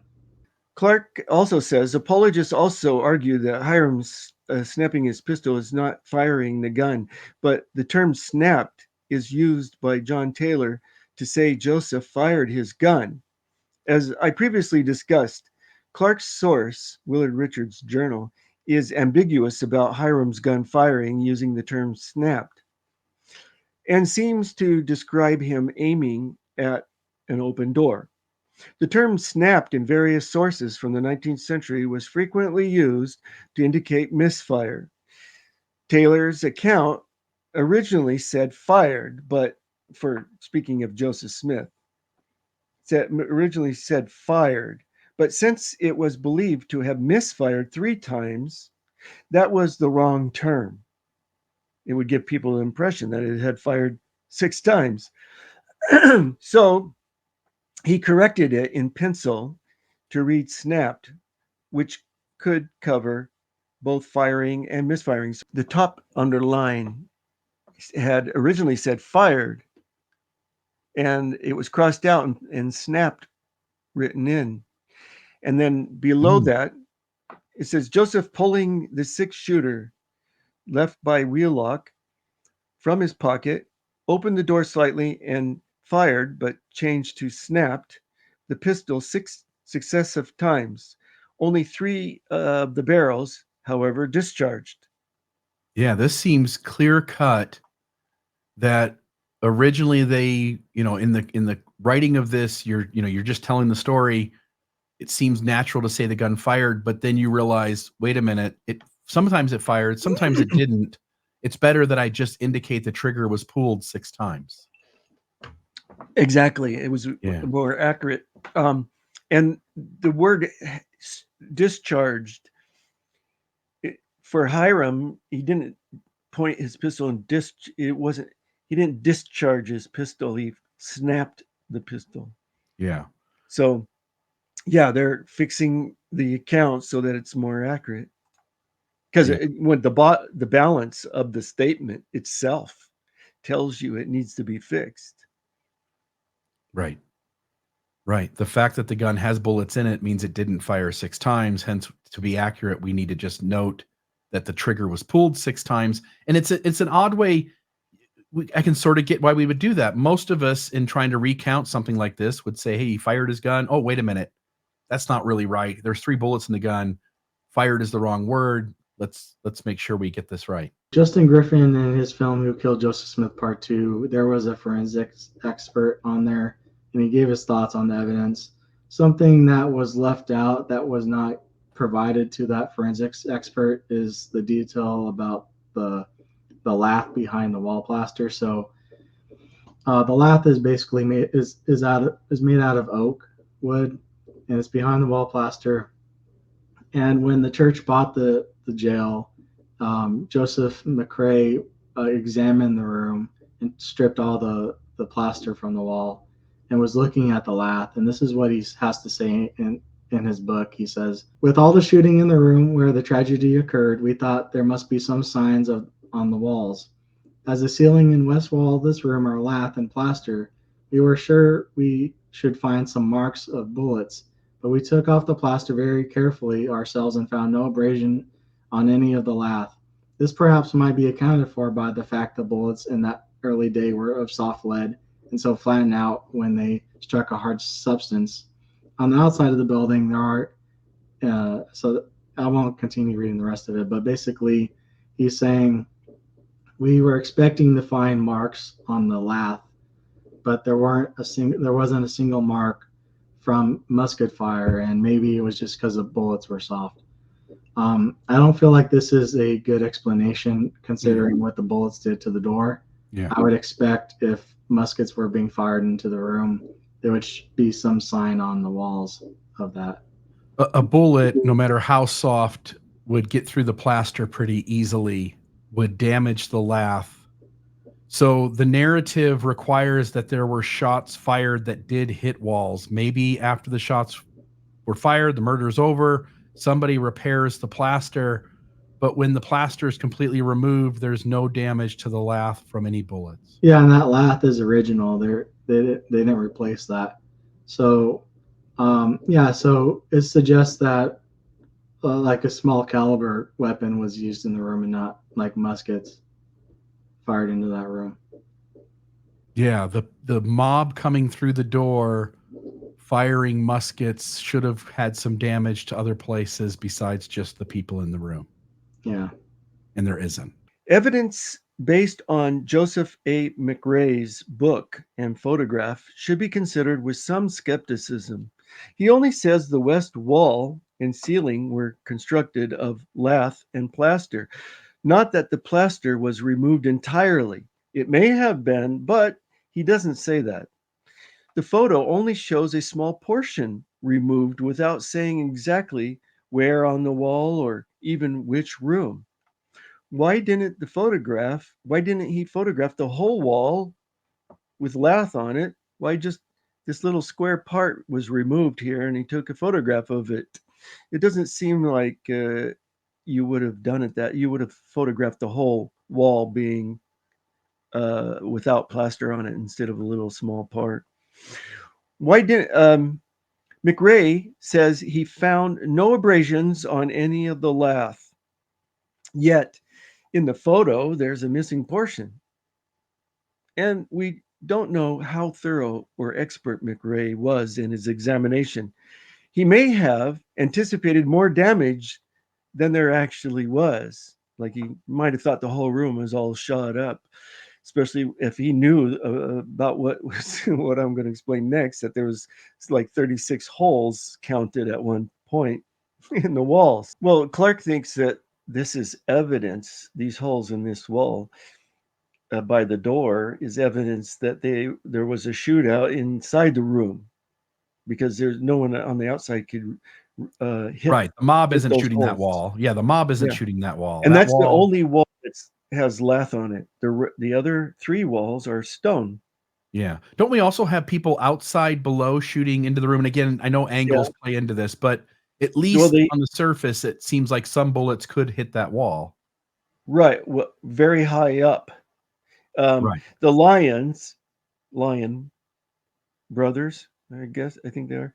They tried to see how far back a musket the guy shooting the musket has to be in order to hit the window to hit the wall. Yes. And it's pretty far. Yeah. But So probably not reasonable. Well, they speculated about, they tried to test whether they could be in a tree, but it never worked out. There was no evidence of it in any of the drawings or pictures, and they could have stood on a wagon or be on horseback instead of just on the ground. But I don't think that's how those holes got there. I have other possibilities that are probably easier. Yeah, and I agree with you. The way you're describing that makes it seem near impossible or highly unlikely that anybody from the outside shooting in would have struck this wall. Yeah. More importantly, why would we even expect to find damage to the lath on the west wall since the shots were coming from the door? The holes should have been on the east and west walls, which were of stone. Clark also needs to deal with the 1885 account of James Woods, one of Joseph Smith's attorneys, who claimed to have visited the jail shortly after the murders and counted 36 bullet holes in the wall, singular. Well, the most likely one would be the east wall where Joseph Smith jumped the window. Clark tries to use the 1853 drawing that I have shown here to show that a small caliber gun was shot at the wall from inside the room. In a 2023 essay, Clark states, the drawing shows two clusters of bullet holes in the west wall that could not have come from outside or the head of the stairs. These came from someone within the room. These clusters, though, suggest that there was an exchange of bullets within the room between the four men.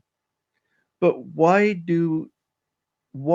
no damage to the lath? Okay, so how can you show these two things? The lath being undamaged and then showing bullet holes in that very, supposedly the very same wall. Saying they were of a smaller caliber doesn't seem a likely answer, especially since they seem clustered. So if you have a cluster of things, it's going to break something. It's going to go through the plaster and damage the lath. Yeah. So why no damage? That seems reasonable. I mean, so even if you fire a light caliber gun, a 22 or 32, it seems as though bullet would travel through the plaster pretty dang easily, and that at least on some level the lath underneath would be damaged. Right. So this 1853 drawing might be wrong, or this lath might. The lath seems to contradict the painting or the drawing. Yeah, and we don't even know if these are the same wall, the same spot of wall. Yeah, and the lath. Then, if the drawing is accurate, then you have to wonder about McRae's examination. How much can we rely on the examination if his conclusion isn't supported by this drawing? Yeah, and the art. By the way, the art piece. What is this a depict? I mean, it's obviously Carthage jail. I mean, we're talking about that, but when is the date for when this lady's supposed to be pointing? 8 years. Yeah, 8 years later, this lady is showing somebody. Do we know who the somebody is? The gentleman holding his hat. Is the artist, I believe. So an artist comes to Carthage, and he was shown this room. Yep. And then he made a drawing of it later. Yeah. And we trust that this is some kind of accurate depiction. Yeah. And so, there's a problem. There's a contradiction here with the lath. So maybe you shouldn't rely on this lath thing. So why even show the lath? If you're going to later talk about this art thing and try to use that as evidence, which one are you going to use? You can't use both. Right. The lawyer, Joseph Smith's lawyer, says there's 36 shots noticeably in the walls of the room. It says wall singular in his description. Wall. Okay. So if you're going to pick one, it's going to be that east wall where Joseph Smith's jumping. Yeah. And where all the shots coming from the door are aimed at. Mostly. Yeah. They could hit the other wall where Taylor was under the bed over there in that corner. They could hit that wall over there. But he used a singular wall, 36 shots. Yeah. It's possible by wall he could mean all the walls. I mean, he could. Yeah. But at the very least, what we're saying is that on one hand, the claim is that the lath isn't damaged at all. And on the other hand, there's 36 shots fired in the room that are noticed. Yeah. And so we have contradictions here. And so it's not fair to just use the contradictions to go your direction and use both sides of the contradiction where it's helpful to you. Right. Yeah, totally. Are there holes or aren't there holes? Right. So you can't use the lath to say, oh, there's no shootout. I don't know why you would even want to go there. The damage that you see in this west wall in that drawing could have been the result of ricochet. The balls or fragments bouncing off the eastern stone wall, or someone shooting through the wall from the stairs, trying to hit the men obviously standing behind on the other side of the door, on the other side of the wall. The cluster could be an exit from a large musket ball. Whatever the case may have been, it is puzzling why Clark would even bring up the issue of the lath, since it doesn't show the mob wasn't shooting from the door. So the undamaged lath is supposed to be evidence that Clark presents at first that the mob wasn't shooting into the room. So it should have been just handled much differently if you're going to use it at all. Yeah, and I think you raise a great point. If we were to take guns into that doorway, fire them at that stone wall, at least some of those, it seems, would bounce off the rock. And by the way, was the inside of the rock wall covered with anything, or was it just rock? Yeah, I don't know. It could have been plastered as well. Yeah. It'd be hard for the plaster to stick, but Yeah.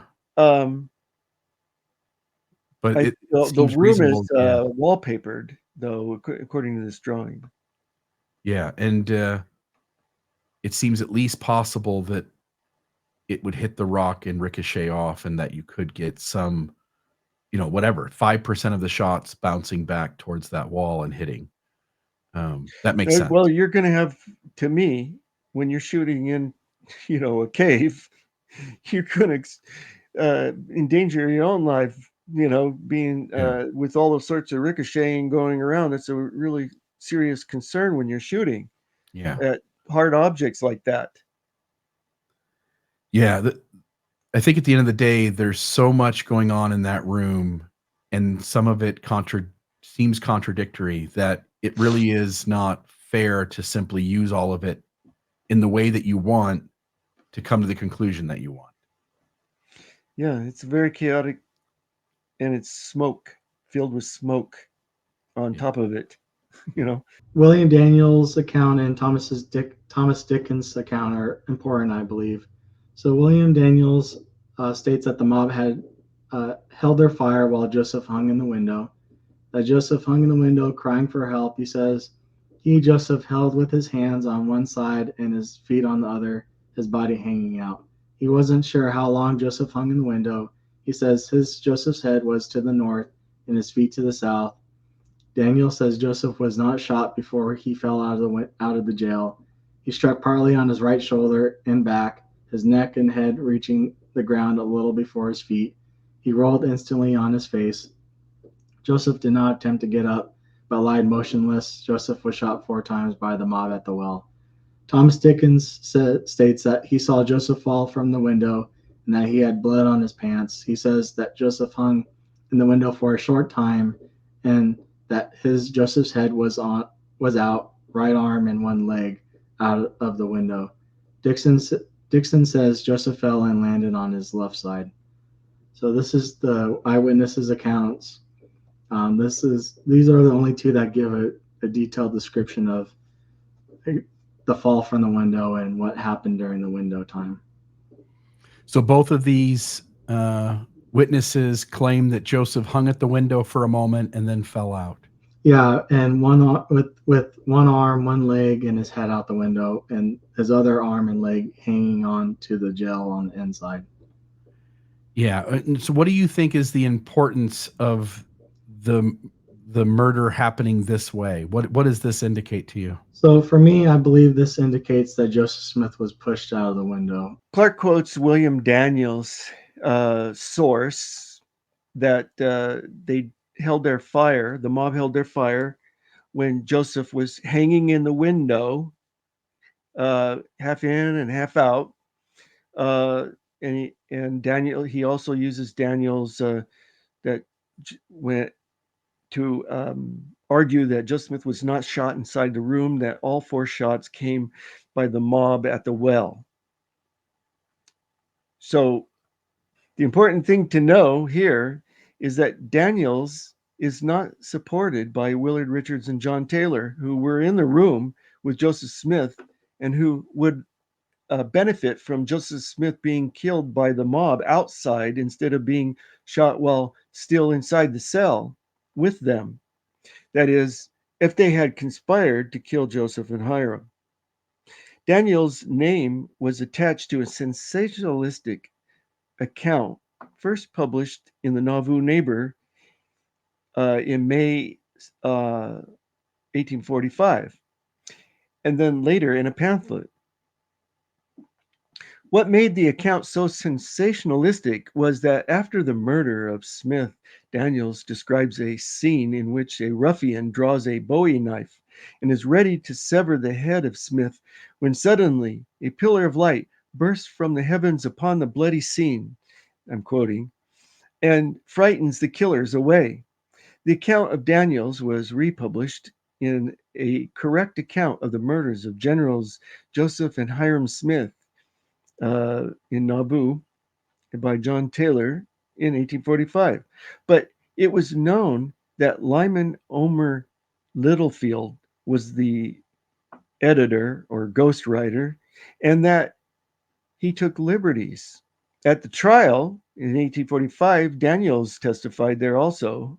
He was cross-examined a lot about this pamphlet. And Daniels at the trial finally says, "I did not write that, neither did I authorize it to be written." He downplayed the lightning striking the ruffian, of course. In other words, it's just an embellished, made up. Very account. embellished. And I'll use this photo later. I'm just interested in the photo. I don't know. I've never really ever seen this one. The guy standing in the middle is holding the knife. Yeah, he's a ruffian. Yes. Who has his pants rolled up and his sleeves rolled up. Yes. And what's the like rope coming off of like his chin that goes? Okay, that is the lightning striking him. Gotcha. You can only see that in the larger photo, the whole photo at the bottom. I see. Yep, I see. Which is hard to see all the details that I need to pull out, which is, see Joseph's laying on the ground, and his head is towards the south, not towards the north. And there's the 4 militiamen with their muskets there that supposedly fired onto Joseph. And 2 are holding their muskets and 2 have dropped them. Right, because of the lightning. Yeah. And so, and they're labeled. And number 4 there is the well. So it wasn't a big well like in some later photographs. Yeah. It was a pump that was on a what they call a curb going around it, and the pump in the center, and you pump the water out. And who created this image? You're saying it? Oh, I don't know the artist's name, but this came with that pamphlet. And William Daniels created the account. Yeah, and they made he was a member of the church. He was the guy that made. He wasn't supposedly he wasn't a member at the time this occurred, but joined the church shortly afterwards. Yeah, it seems like a faith promoting account. Yeah, kind of like the Brigham Young Transfiguration. Yeah. Okay. Yeah, this is myth. We're in the area of myth right here. Totally. Kind of half true, half not true. Right. Take some facts, put in some supernatural events, and make it a miracle story. Yeah. Maybe Joseph isn't quite size proportioned correctly to this, but you see, it looks like as if he was being pushed out rather than, if I'm going to jump out of the window, maybe I'm going feet first or head first.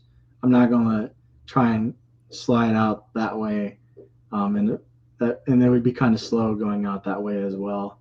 And if I'm trying to leave the room, I wouldn't be hanging on to the jail itself as well, when I could be shot at any time. The other issue with this is Willa Richards says that he was standing behind Joseph Smith as he was going out of the window, and you have the mob there. You could see in that illustration there at the head of the stairs, and Willa Richards was a sitting duck there if the mob was intending to shoot Joseph Smith and Willa Richards. And we know Willa Richards was behind Joseph because Willa Richards states that he was shot in the left earlobe as he was near the window, as bullets were coming through that window, which they weren't, according to both William Daniels and that other account. Yeah, I'll just note, the narrative is that Willard Richards is sort of hiding behind the door, basically. And I think when you're in a moment of chaos, you're the guy who sort of looks like the coward. You're often going to tell the story in a way as to avoid that. And so I think at least one option is that Willard Richards was just hiding behind the door, sort of scared, excuse my French, shitless, and wants to portray himself as having more bravery or courage than is indicated. I also want to note that it doesn't seem too crazy for me to have, a person who's losing their life, hence their limbs are going to start to react differently. In other words, maybe you have a tenseness to your body, but as you're dying, there's more of a relaxation. And someone kind of laying in the window like that, it makes perfect sense that little by little their weight just either they move or something shifts that they then topple off the top of the window down to the ground. Well, the thing is, Joseph Smith wasn't shot when he went through that window. I know Justin Griffin believes that because that's what Willa Richards says, but the eyewitnesses say he wasn't. Now, one eyewitness says he had blood on his pants, but that's probably from just kneeling down to Hiram. Yeah, because he's bleeding out. So you think Joseph is not shot at all? He gets to the window, trying to get out of the room because it's the people in the room who are the threat to him, and he is pushed out by. Yeah, and I'll show you why. So I believe he had a skull fracture. I'll show you that skull fracture. Yeah, and I don't doubt the skull fracture. I'm completely open to believing the narrative, which at least in most places has Joseph Smith falling out of the window and then the mob below propping him up against the well and shooting him. I'm okay with him falling out of the window, so the cracked skull doesn't bother me. I think that's a pretty normal thing for a body falling out of a window, hitting headfirst to have happened to it. But the debate here is whether Joseph is shot inside that room or not.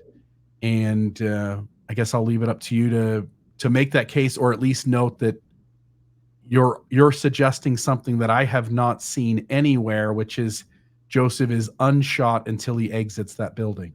Well, if you go to the previous testimonies, you'll see that none of them say Joseph struck head first or on his face. He hit his shoulder first, and then he rolled, kind of moving the momentum of his body. Yeah. The kind of fracture on his skull comes from like a bat to the face. Yeah. Falling out of a window, even if you land on your side, especially if you're either dead or near dead at that point. I mean, I've watched enough NFL football, for instance, to see somebody land on their side, but their head hits quite hard. Obviously they got a helmet on, but they end up with significant concussions and sometimes loss of consciousness. I can imagine him falling out of the window. It's about the placement of the fracture, but going to the next one again. So Willa Richards, if he was behind the door hinges like he says, then how does he get shot in the left earlobe? Because he's not shot when he's at the window, and there's only those 2 bullet holes in the door, so he's not shot from the mob outside or right inside.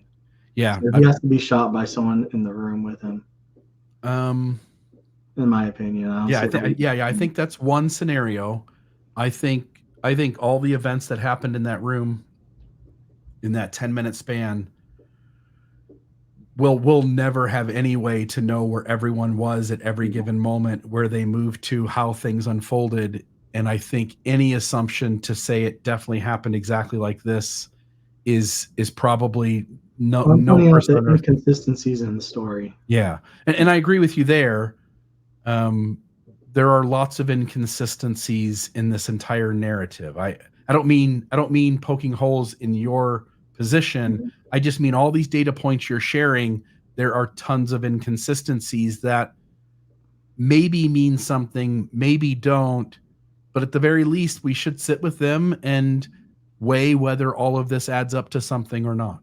Yeah, and all this is because they're changing the history. So if Richards was willing to change the history, anticipating Joseph's death, I think he'd be willing to commit the murder. If you go to the next slide, we'll continue on. Yeah. So the earlobe. This is the mention in the history.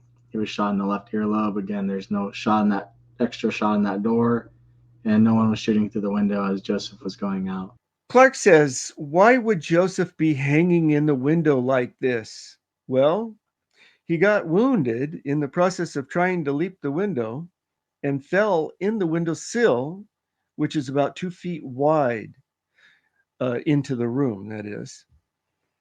Clark says Joseph wasn't wounded. He wasn't even shot until after he hit the ground, but that doesn't seem likely. It appears that the shot under the heart of his left side came from the ground, and then he hung for a moment and then fell to the ground. Clark tries to make a big thing out of the sources like Daniel saying he wasn't shot while he was hanging. So the point is, while he was hanging, he wasn't shot. That's after he got shot that he was hanging in the window. Before that, he would have been on his hands and knees trying to get out. Clark says, if you were to jump from the window, you would either go feet first or head first. I don't think Joseph Smith was trying to dive out the window. I think the idea was to hang by your hands and then drop. Willard Richards' account in the Times and Seasons has him going out head first. Joseph, quote, Joseph attempted as a last resort to leap the window when 2 balls pierced him from the door and one entered his right breast from without. And he fell outward, exclaiming, O Lord my God. As his feet went out the window, my head went in, the balls whistling all around.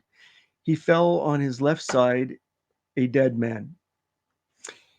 If I were to harmonize some of these accounts, this with the hanging out halfway and Richard seeing the feet go out would be that he was sideways, preparing to drop to the ground, feet first, which is a normal way to try to get to the ground without hurting yourself. When he got shot, fell in the window sill, hung there for a short time, then lost consciousness, relaxed, and then fell to the ground on his left side. And as he's falling, he fell head first, because the various witnesses say he hit on his head before his feet hit. And Willard Richards would see his feet last. Clark says, why would someone escape a window hanging onto the window when they could be shot in their escape? Well, he was already shot, according to Willard Richards. Clark says, the positioning of Joseph suggests he was being pushed out of the window. There's nothing about the positioning of Joseph Smith that suggests that he was being pushed out the window. Who pushes someone out sideways? If Joseph wasn't shot yet, as Clark thinks, there is no way Willard Richards could forcefully push Joseph Smith out the window if he didn't want to go, especially sideways. So again, we have a ridiculous scenario where Richards supposedly has a gun. Remember, Clark has argued that Willard Richards kept his coat on in the hot weather to conceal a gun, but he doesn't use it. Instead, he would rather push Joseph Smith out the window. This is pure speculation that simply does not make sense. It isn't even necessary to his theory. Clark also says, what is the mob doing at the head of the stairs as Richards is standing behind Joseph, as Joseph is hanging onto the window. Why didn't they shoot Richards or Joseph? According to Richards, the mob shot Joseph from the door, forcing him to the window. The mob may have been reloading or exchanging guns or possibly shooting at John Taylor under the bed. Richards was near the window, but to one side, obviously. Richards wasn't a target because, being short and portly, he obviously wasn't one of the Smiths. All right, so I want to do something here for just a second. So let me minimize this. All right, so one of the things you mentioned, Dan, is that the window was only about 2 foot wide. Well, into the room.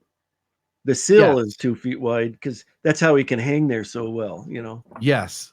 My point being is that the depiction Clark uses is a window that looks about 5 feet wide. And a 2 foot wide window makes a big difference. Here's what I found online. Yeah, This is the window.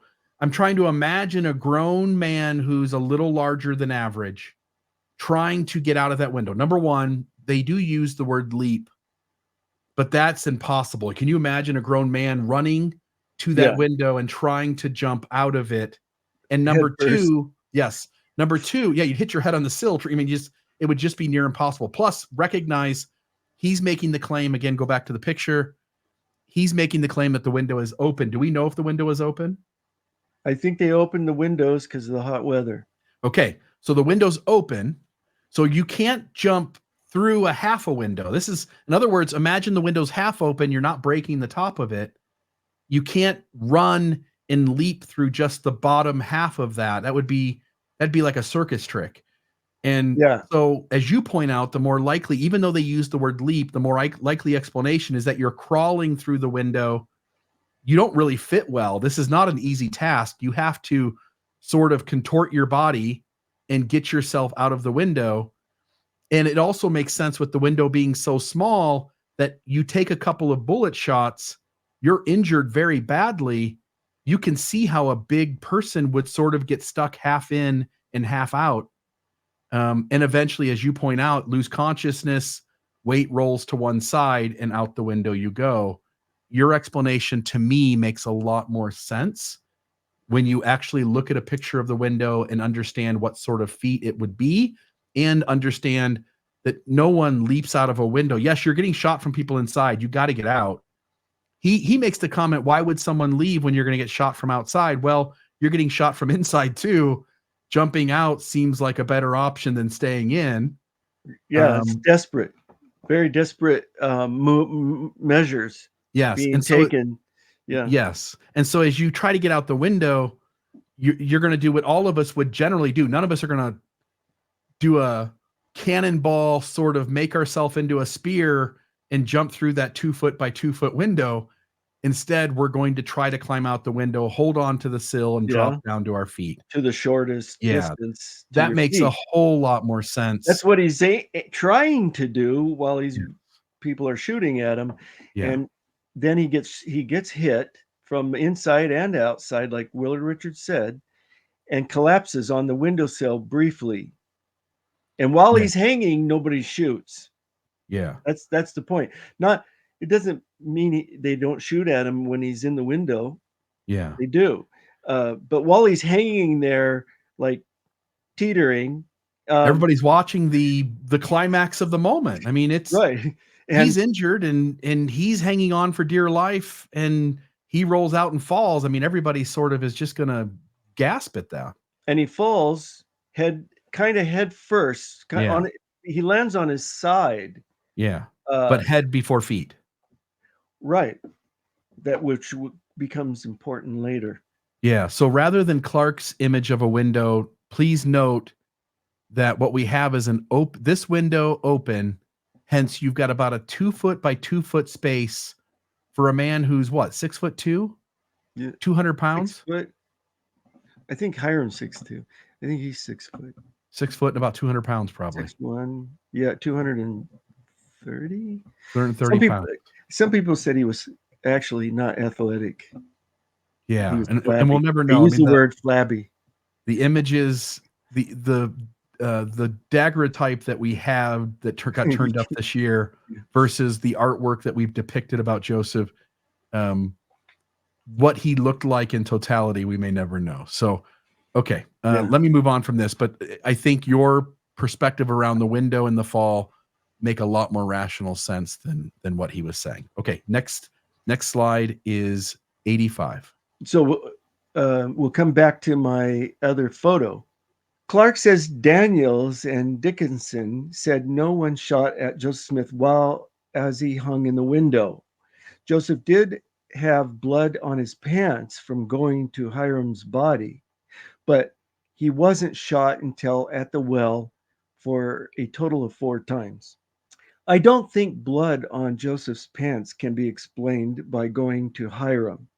There was enough blood to be seen from the ground, which probably came from his side wound, which is how Justin Griffin depicts it. I don't think Daniels is a very trustworthy source, given the account of the lightning and the men being paralyzed. In the trial, he downplayed his role in writing the book and said that Little took liberties. According to Daniels, the 4 men fired.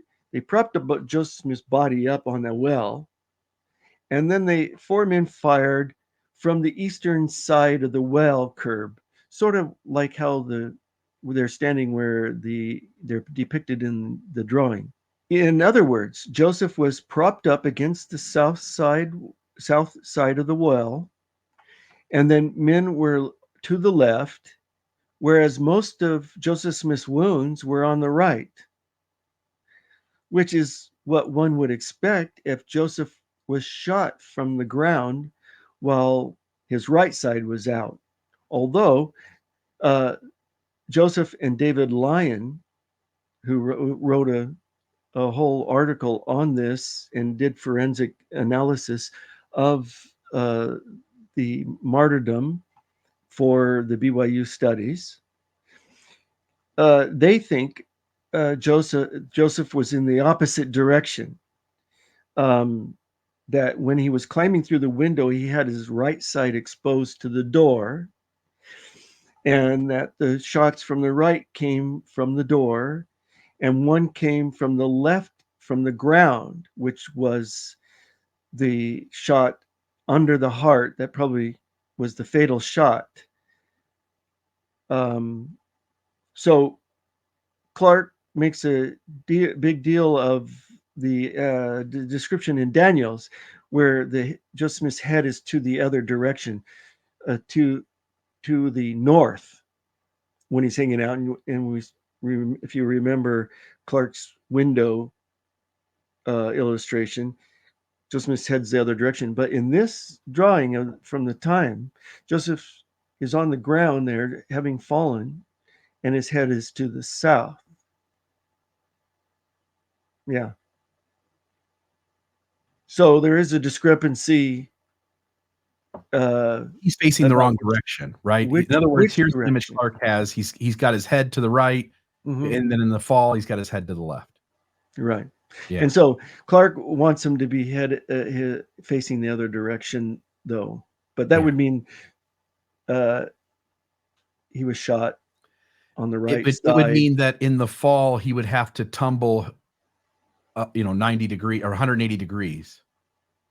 Does that make sense? Like, in other words, Clark would probably think that the artist depiction here is wrong, and that Joseph's head was the other way, and that when he was propped up on the south side where that 4 is.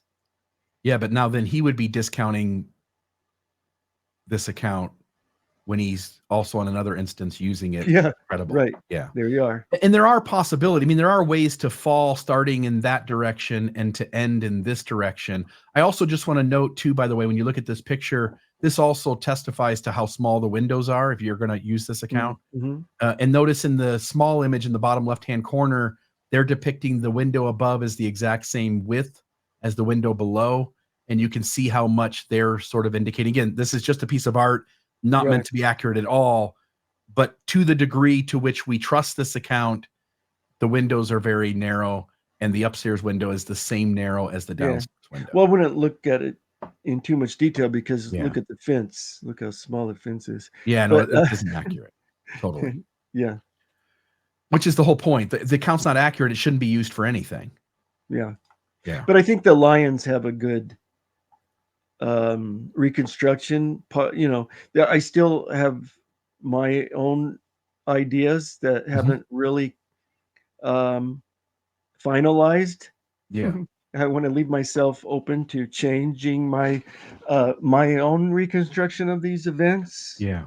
But they have a lot of good points. The pistol wounds. So the wounds on both Hiram and John Taylor suggest they were only shot by pistols and that there was not a single musket used to shoot them. So from the physical evidence at Carthage jail by is it the Lyon brothers? Oh yeah, Lyon, Lyon, Lyon.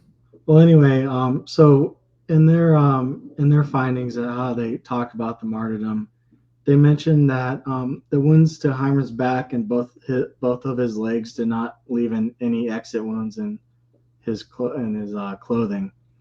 So Hiram is shot 4 times, one in the back, one in both legs, and then he was shot under the chin, according to the coroner. So yeah, in those body shots to his legs and his back, there's no exit wounds, suggesting he was not shot by a musket. Because the other question that you have to ask is, if Hiram's laying on the ground and the mob is shooting at the head of the stairs into the room, you would think they would at least shoot Hiram at least one time with a musket, but his wounds don't add up to a musket, but that he was shot by pistols or something of a smaller caliber. You're not arguing that there was no mob, right? You're agreeing there was a mob. I'm arguing that that a few members in the mob worked to help shut the building off from Joseph escaping, and that John Taylor and Willard Richards did their part, and the mob did not harm Willard Richards and John Taylor when they could have.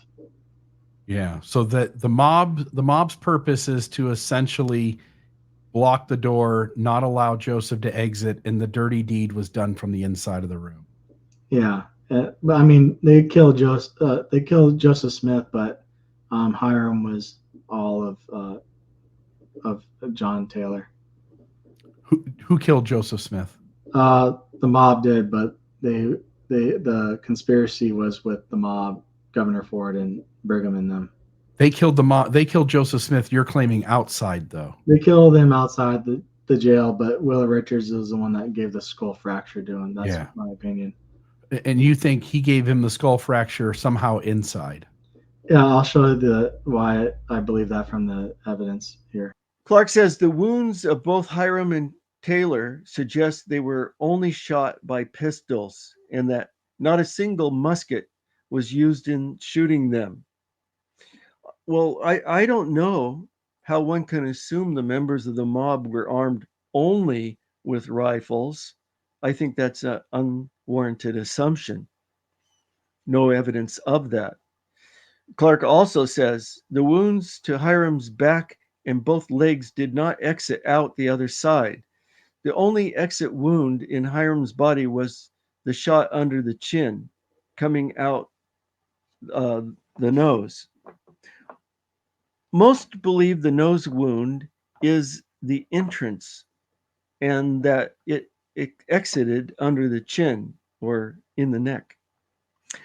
Although the coroner said neck, this may or may not be true since they have been they could have been separate shots, as Willard Richards believes. Nevertheless, is the nose wound the entrance or of a musket ball or the exit wound from a pistol? It could be a musket since it's just going through flesh and then not into the brain and then blowing out the head or whatever. This is what divides the official version from the conspiracy theorists. Reversing the shot sets off a chain of inferences that ultimately becomes too weighty to be maintained as a reasonable theory. There is nothing to definitively resolve this speculation other than it has to be the worst conspiracy to commit murder plan one could imagine. That is, besides being the worst location and the worst time, Clark and Justin Griffin asks us to believe that Taylor grabbed Hiram from behind, put a gun under his chin, and fired upward rather than simply shooting him in the back of the head. Instead, Taylor chooses to wrestle with the larger, taller, armed brother, risking shooting himself in the process and allowing Joseph Smith to shoot him. Meanwhile, Richards is supposedly beating an unarmed Joseph Smith in the face with his cane. The smart thing for Taylor would have been to use the element of surprise and take Joseph out first. Clark's reconstruction is not credible. Shooting Hiram under the chin at close range would have left stippling and powder burns, which would be the unmistakable sign that Hiram had been murdered by someone in the room with him. Certainly, that would have been noticed, especially by the Hancock County coroner, or mentioned during trial of some of the men involved. In such case, there would be no need to even mention a conspiracy. It was John Taylor and Willard Richards alone.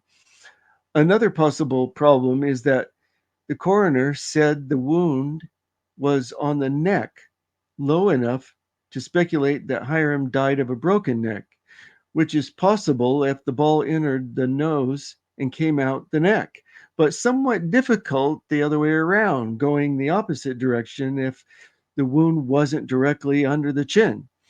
Although the clothes were washed, there is evidence of what appears to be tiny blood spots, little tiny, possibly indicating an exit of the ball. Clark also asks us if to believe the mob participated when they were not needed and certainly would be used to deflect blame from Taylor and Richards.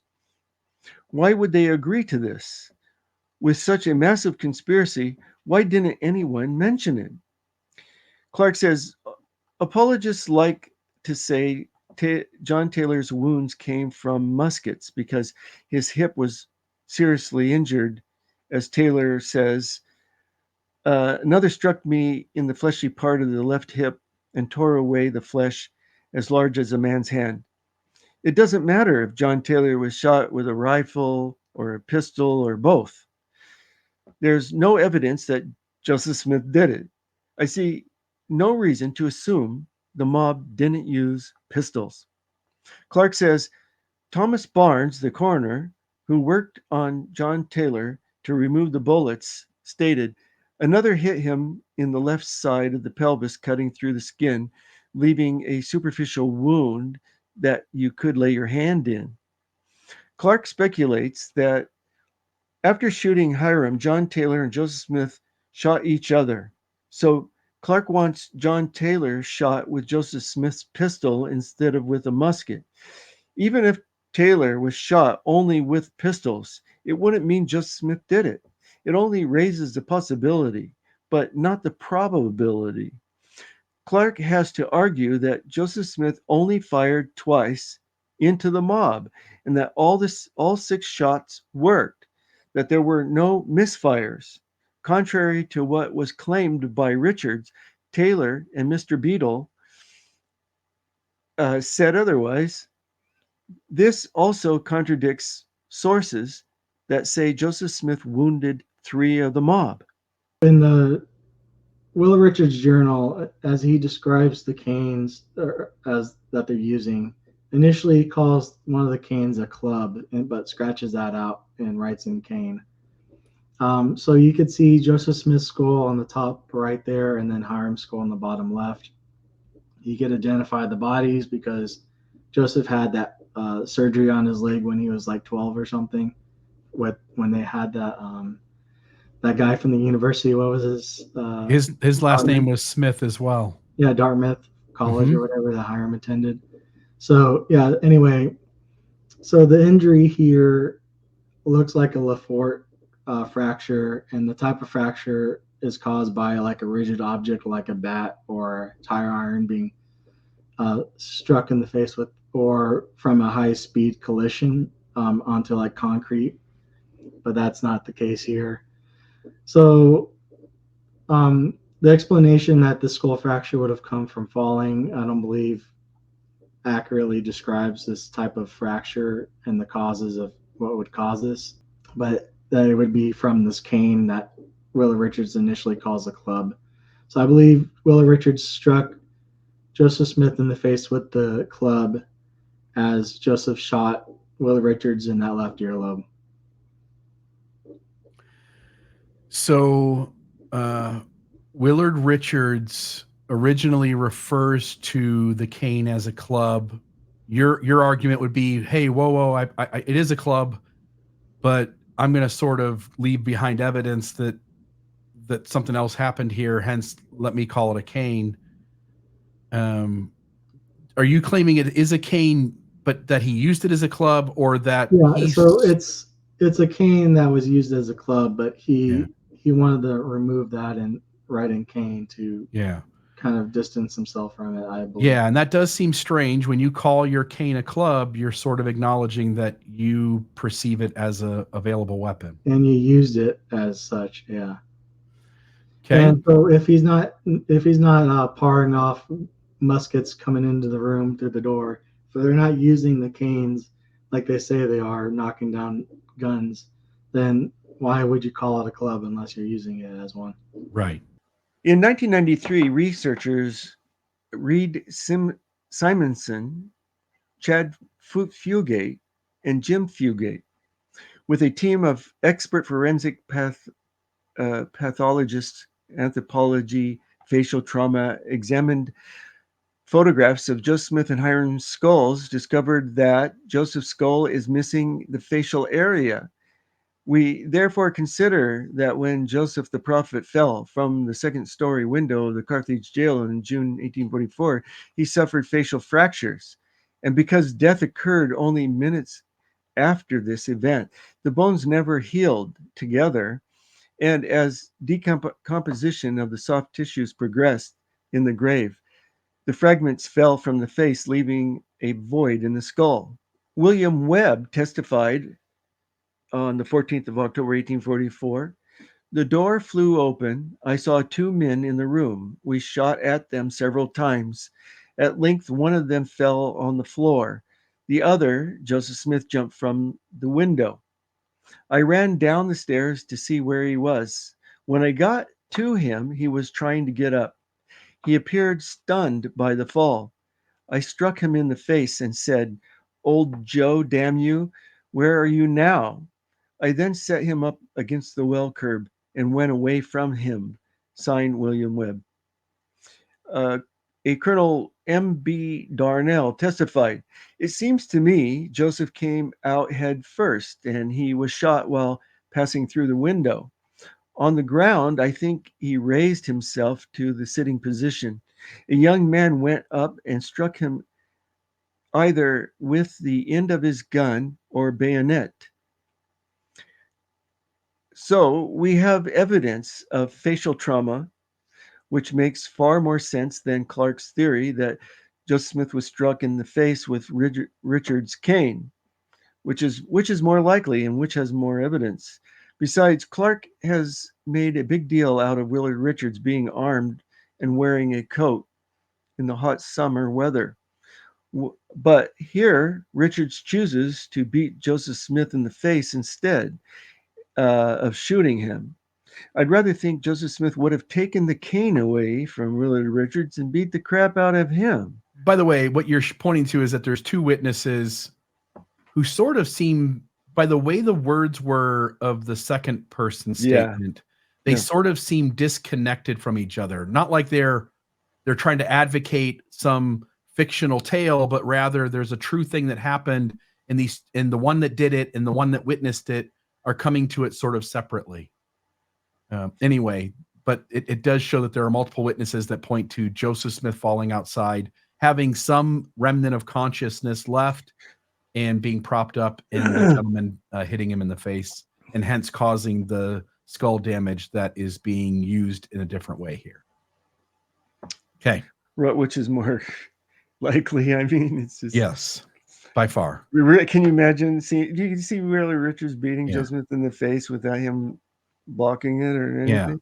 By the I'm- way, I just want to note to the audience, the moment you poke enough holes in the murder of Joseph Smith, what you are then left with is Joseph Smith as a polygamist.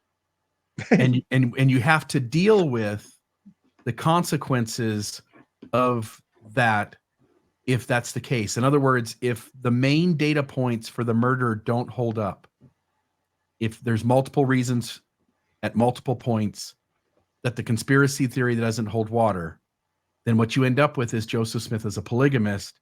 And while that may be really uncomfortable, it is what has to be dealt with if you see the evidence that way. Now, again, I know there will be, even after watching all 14 hours, there will be people who started off believing that Joseph was the originator of polygamy, and they will end believing Joseph was the originator of polygamy. And there will be folks who start off believing, no way, Joseph didn't do it. He was murdered by his own people. And when they're done watching this, they'll think the same thing. So I'm not speaking to those folks. People are going to hold their own views. But if this conversation changes your mind and you see Dan Vogel's historian view of the documents and the data as compelling, when you deconstruct the murder and end up going, well, it probably happened much closer to the way the historical documents say it did, you're going to have to deal with the fact that Joseph Smith is a polygamist. All right, let's move on. Next. Well, I will have to comment there that the two theories are not necessarily connected. They have become connected, and it's usually the murder conspiracy theorists like Justin Griffin and Clark that start out with the conspiracy to murder theory, and then they need a motivation for this. And they found out that polygamy denial and all that is a great motivation for the murder.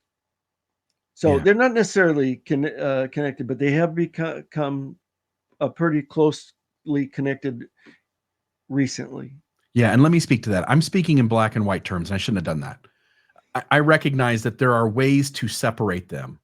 But for the group of people who are debating all of this, they're connected at the hip for those folks.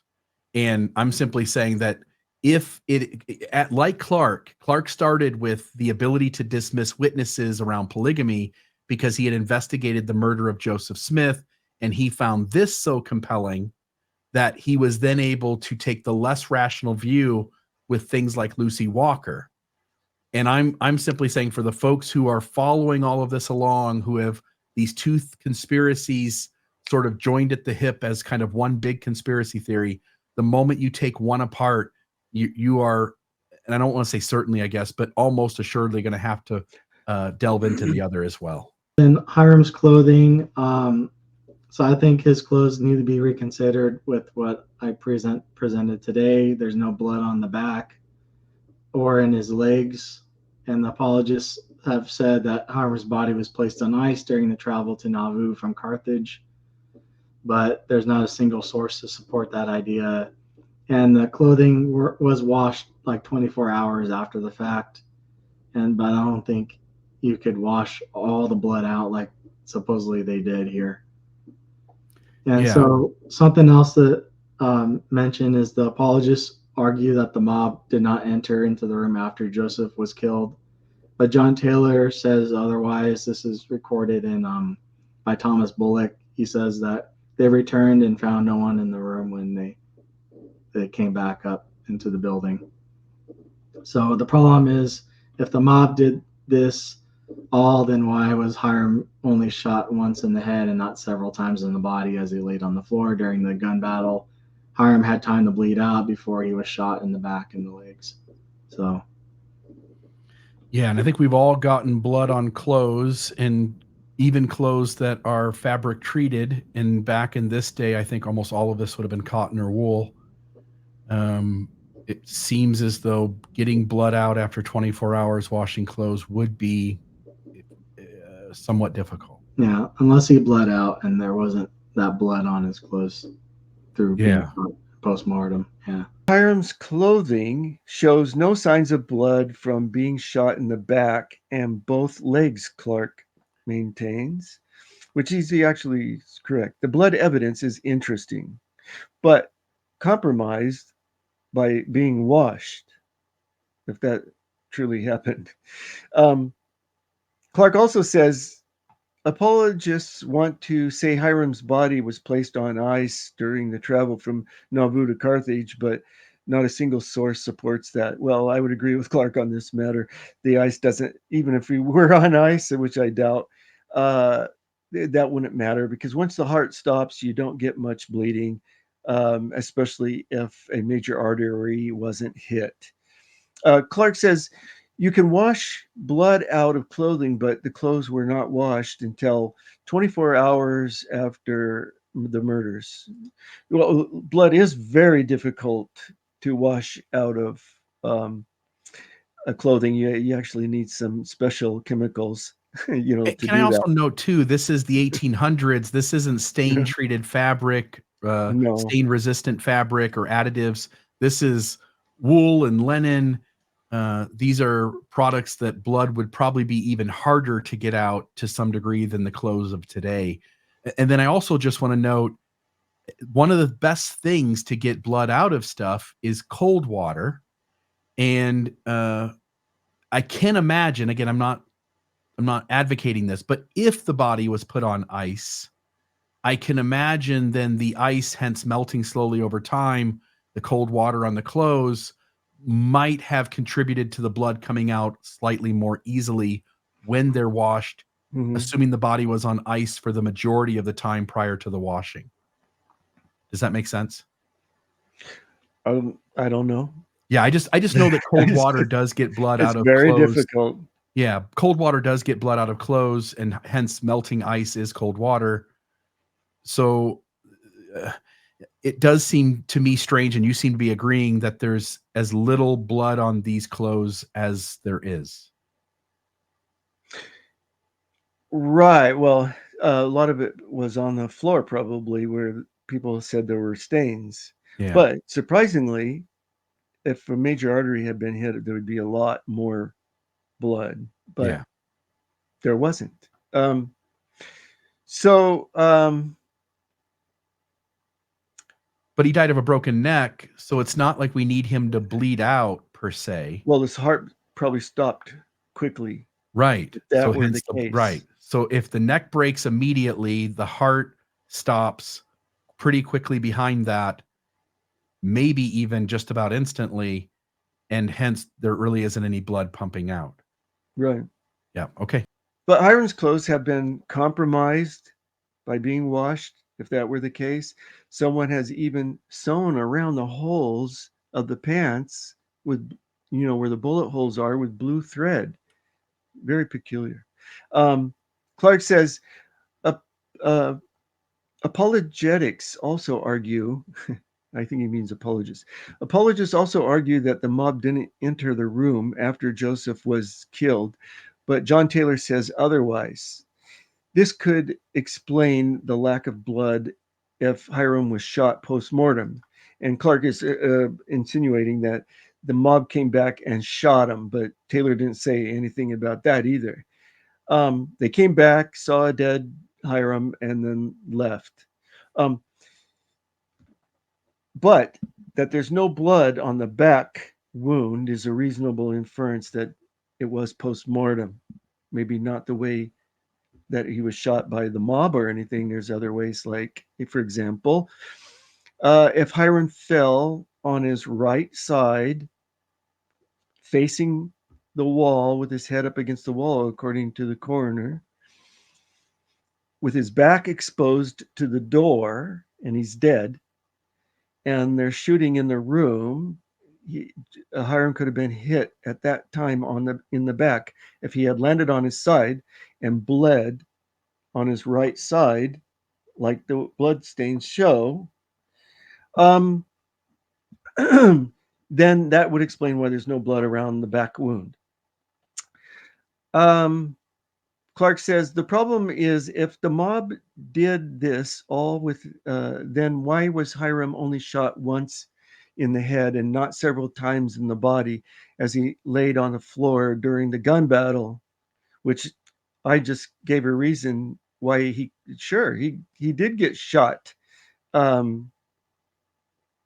there wasn't a battle because no one was shooting back and forth, but during the shooting from the door, if, like I said, if Hiram's back was to it, he could have got shot at that time with no blood and in the leg at that time. Anyway, with such incomplete, compromised, and contradictory evidence, we may never know exactly the sequence of events. Clark and the conspiracy theorists act like theirs is the default theory. It's not. I want to emphasize that it's not necessary to solve the puzzle, which may never be definitively solved, in order to reject the inside job theory or the John Taylor did it fringe theory.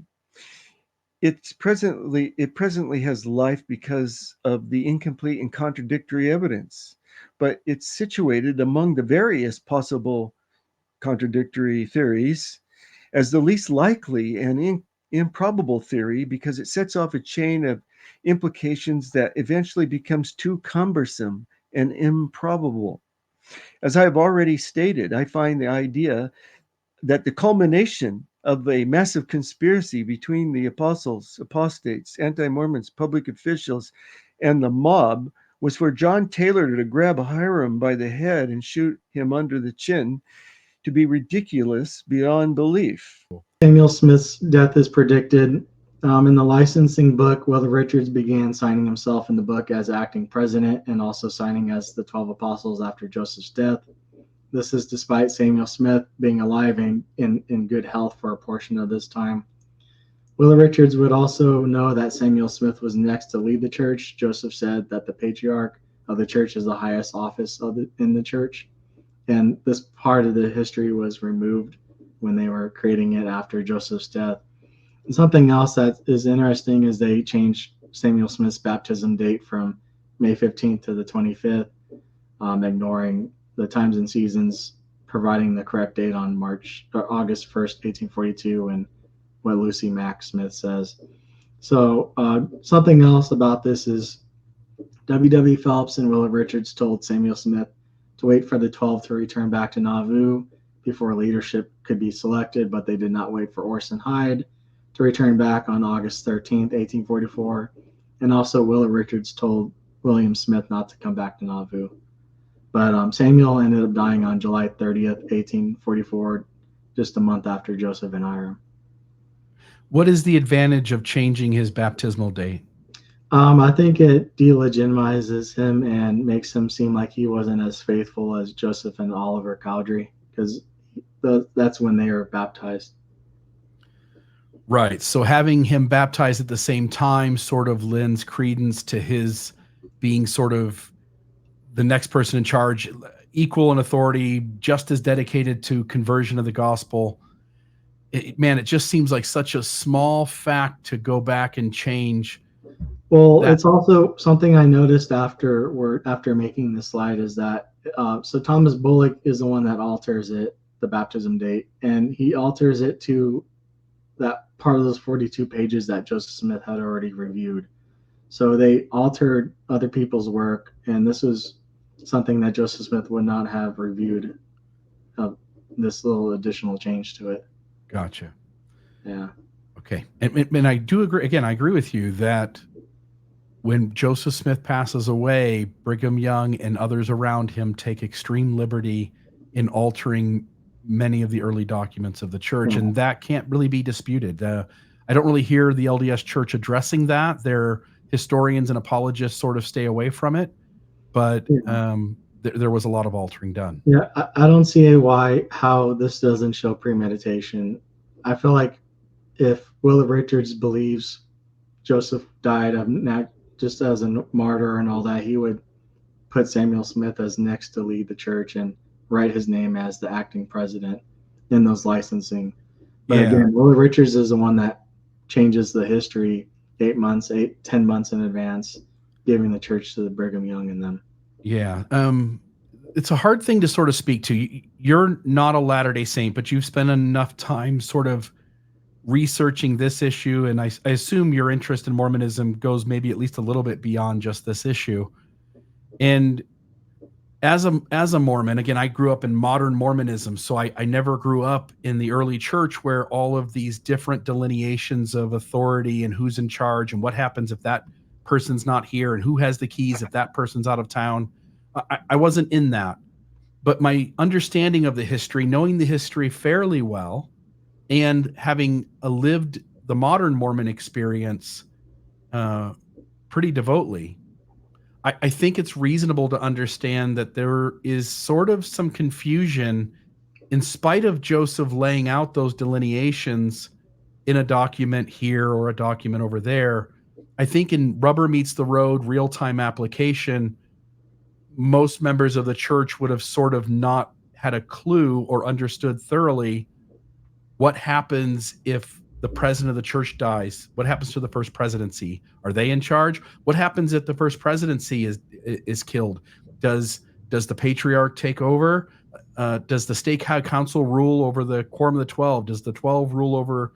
I just think those lines of delineation aren't crystal clear, and so there are, in my mind, lots of other ways to understand sort of this confusion about what happens here. Well, for me, if that was the case, they wouldn't need to change the history while Joseph was alive. Yeah, if they're changing it while he's alive, which again the data you're showing seems to indicate that, and not changing it after he's dead, which anything after he's dead fits for me very easily into Brigham Young rewriting the rules so that he leads instead of William Marks, so that he leads instead of, whatever, Sidney Rigdon, he leads instead of whoever. And that's understandable, yeah.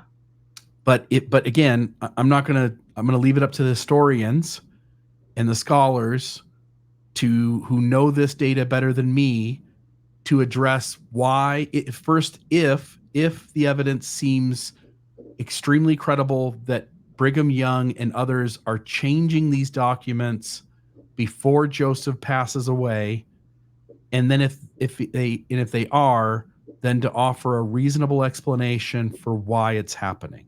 Yeah, one explanation I was given is that because the last charge and all that in April of 1844, but again these changes are made in August and October of 1843, long before any supposed plan to move the keys over to Brigham and them. I can't buy in up until this moment of dealing with the conversation with you and your presentation.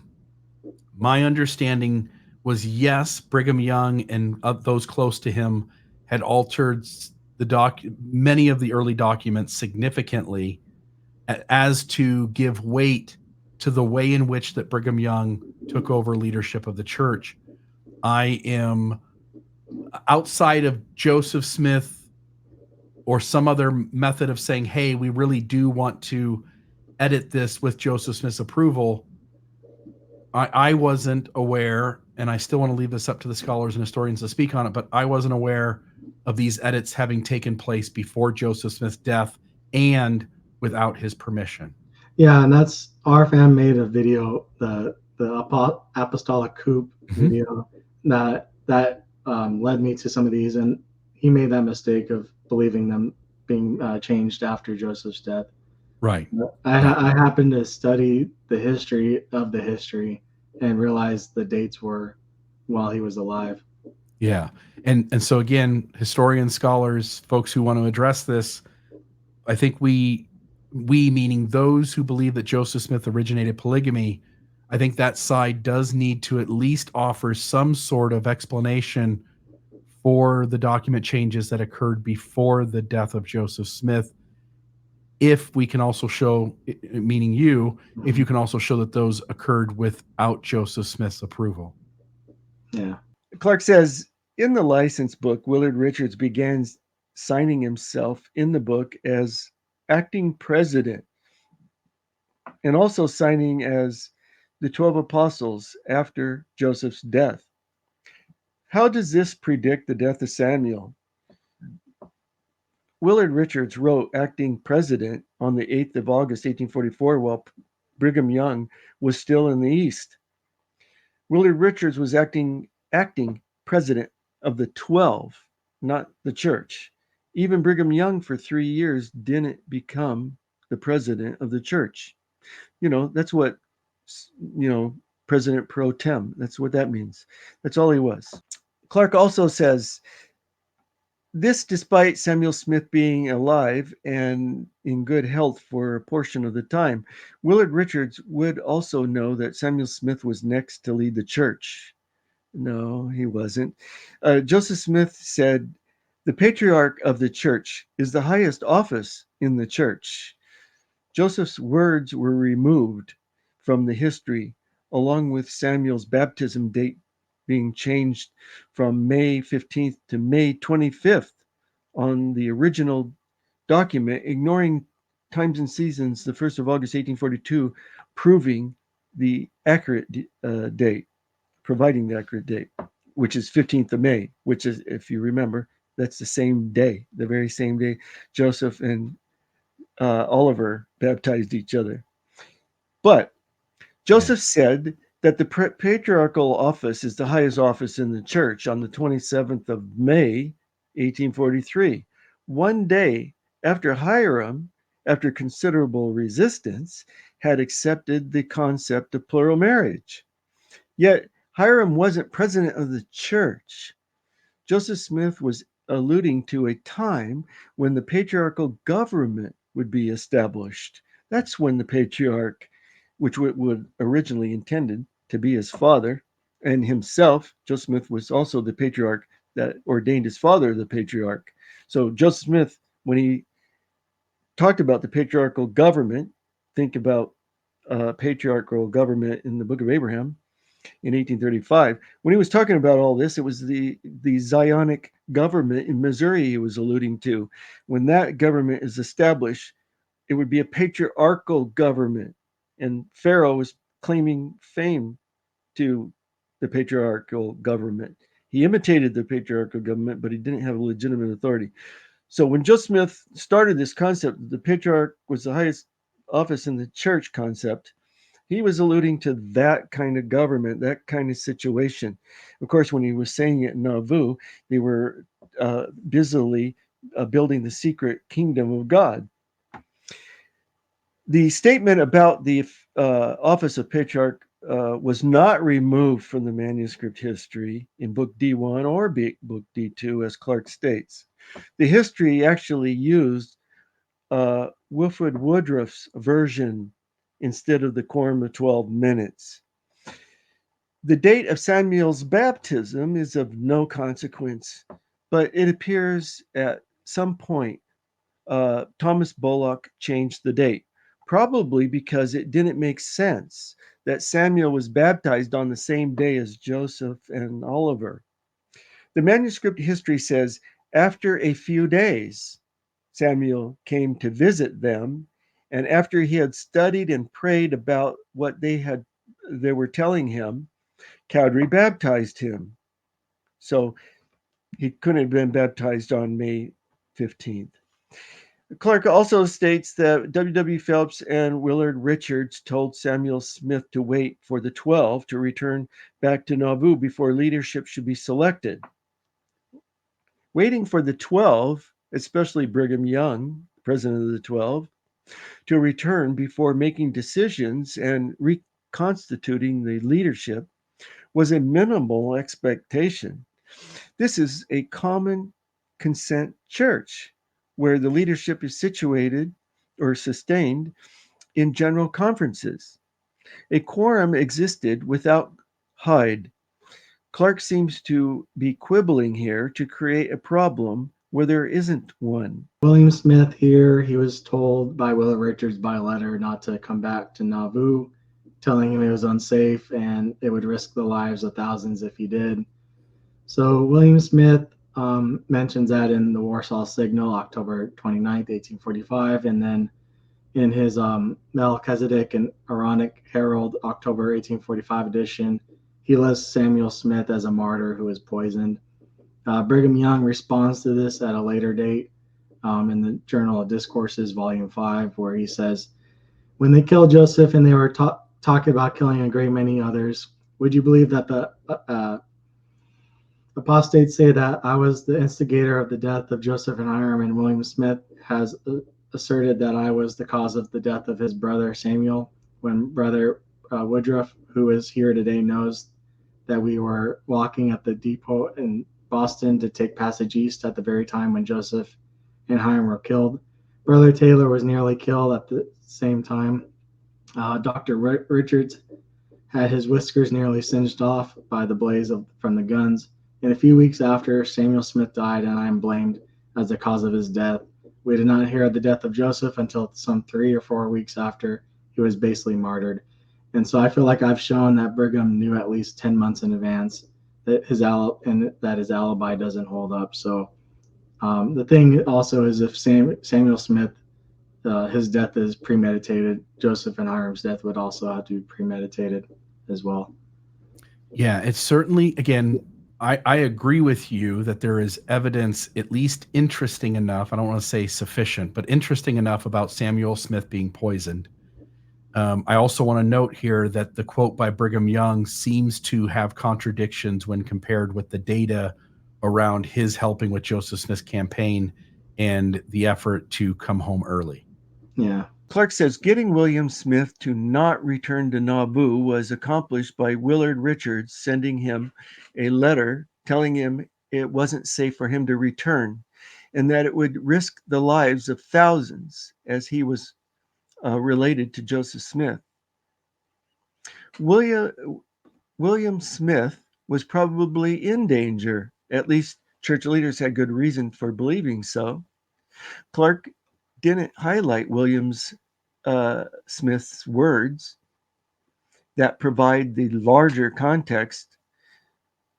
Such also was the advice and counsel of many of my friends. But even if they were trying to push him out of contention, it wouldn't prove the conspiracy to murder Joseph Smith and Hiram Smith because of polygamy. Clark says William Smith, in his Melchizedek and Aaronic Herald, October 1845 edition, lists Samuel Smith as a martyr who was poisoned. William Smith, who had a strong dislike for Young and the 12, wasn't there and was speculating. In 1857, William stated that he had good reasons for believing that my brother Samuel Smith died of poison in Nauvoo, administered by order of Brigham Young and Willard Richards. In an 1892 letter, William claimed that John M. Bernheisel told him that he thought the anti-Mormons somehow poisoned Samuel.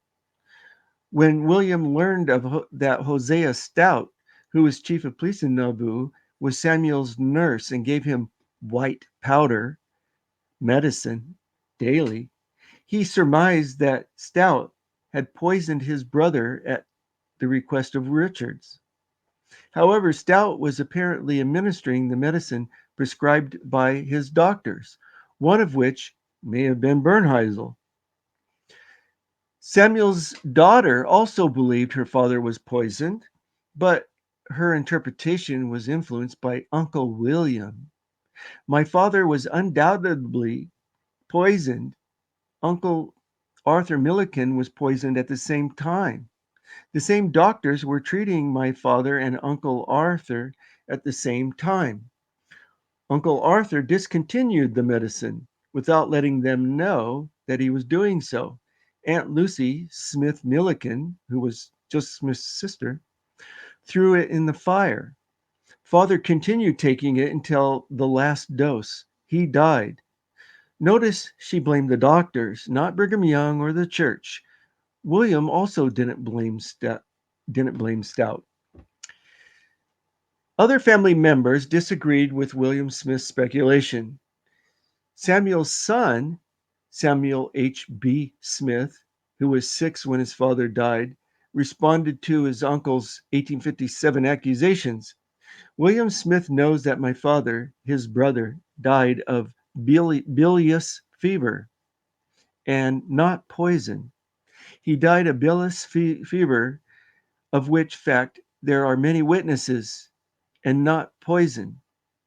Quinn believes Quinn gave some credit to later accounts about poisoning, but he also noticed that Nauvoo's sexton recorded that Samuel died of bilious fever, and that the same caused the death of 2 children that summer. Bilious fever, according to Wikipedia, was a medical diagnosis of fever associated with excessive bile or bilirubin in the bloodstream and tissues, causing jaundice or yellowing of the skin and eyes, which is very noticeable. The most common cause of malaria.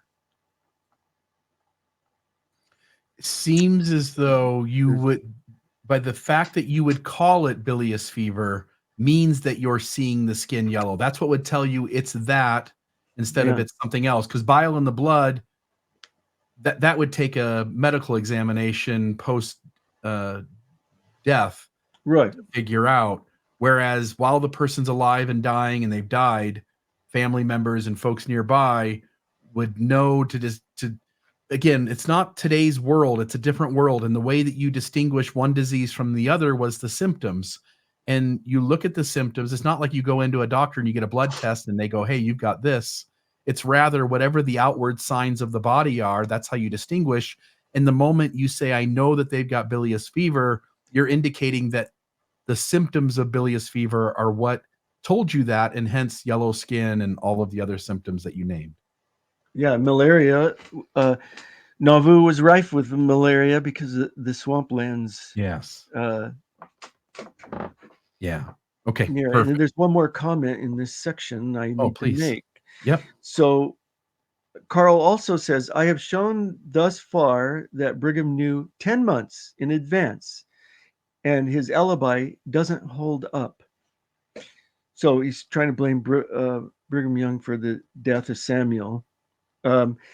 As I have discussed, Brigham Young had no need for an alibi, and Clark never demonstrated anyone, let alone Brigham Young, knew about Joseph Smith's death, especially since they left Nauvoo in May 1844, before publication of the Nauvoo Expositor and Joseph Smith's destruction of the press that set in motion the events leading to his death. Something that the apologists like to bring up, I think it was Derek Dirkmoth or whatever. So Brigham Young, to hide his complicity, had Woodruff's journal altered to include that he cried too after the death of Joseph and Hiram. So you could see the insertions into the history on the bottom right here, where they added in those details. So let me go ahead and read Woodruff's journal here. So on the left side it says, Brother Young took the bed and I the big chair, and I here veiled my face for the first time and gave vent to my feelings in mourning for the prophet and patriarch of the church. And so in this version, we don't see Brigham Young crying at all. And in BYU's paper, 6 Days of the Succession or something, they also mention that Brigham Young did not cry when he learned about the deaths. But in the history of the church, they alter that. You can see where they scratch in and put little words here and there. It says, Brother Young took the bed and gave vent to his feelings and tears. I took the big chair, veiled my face, and for the first time gave vent to my grief. So you could see they're adding in, and here we, my, now, and just all these other little things here and there, trying to fit that in where Brigham's crying as well. Right. So create a narrative where they're really why sad. Anthony Man would do that. Yeah. Yeah, and it is sort of strange. Again, I think you can see this through the eyes of Brigham taking over the church, and it needs to be apparent that he just was so loyal to Joseph Smith and so saddened by his death. And that also gives sort of credibility to him being the guy to take over. But within, you postulating that Joseph Smith didn't originate polygamy, it also fits well within that narrative as well. And we have a psychopath trying to show that he has emotions when someone dies. Yeah, and rarely do they. I mean, that's part of the thing of being a psychopath or a sociopath. Yeah. We don't know how the line about Brigham Young weeping was added or by whom. Clark treats this entry with extreme cynicism, I think. He says Brigham Young to hide his complicity, had Woodruff's journal altered to include that he cried too about the death of Joseph and Hiram.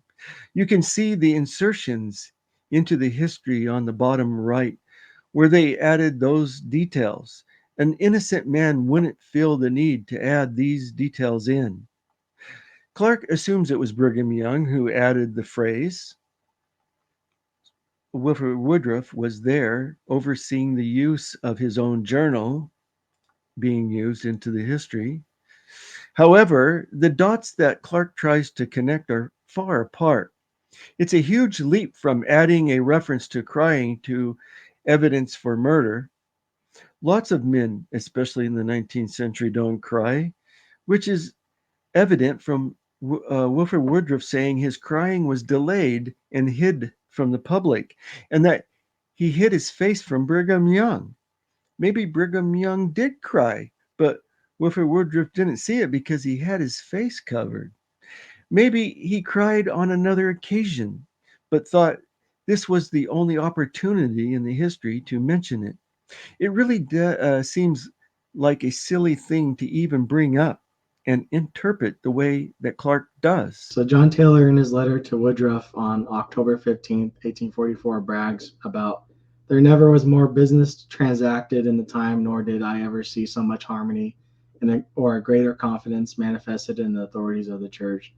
So I feel like this statement here by John Taylor is saying they were not in harmony with Joseph Smith, that now that Joseph is out of the way, they can finally have more financial prosperousness, and that this shows that Brigham was not, that Joseph Smith was not a polygamist, and that Joseph was in their way for this.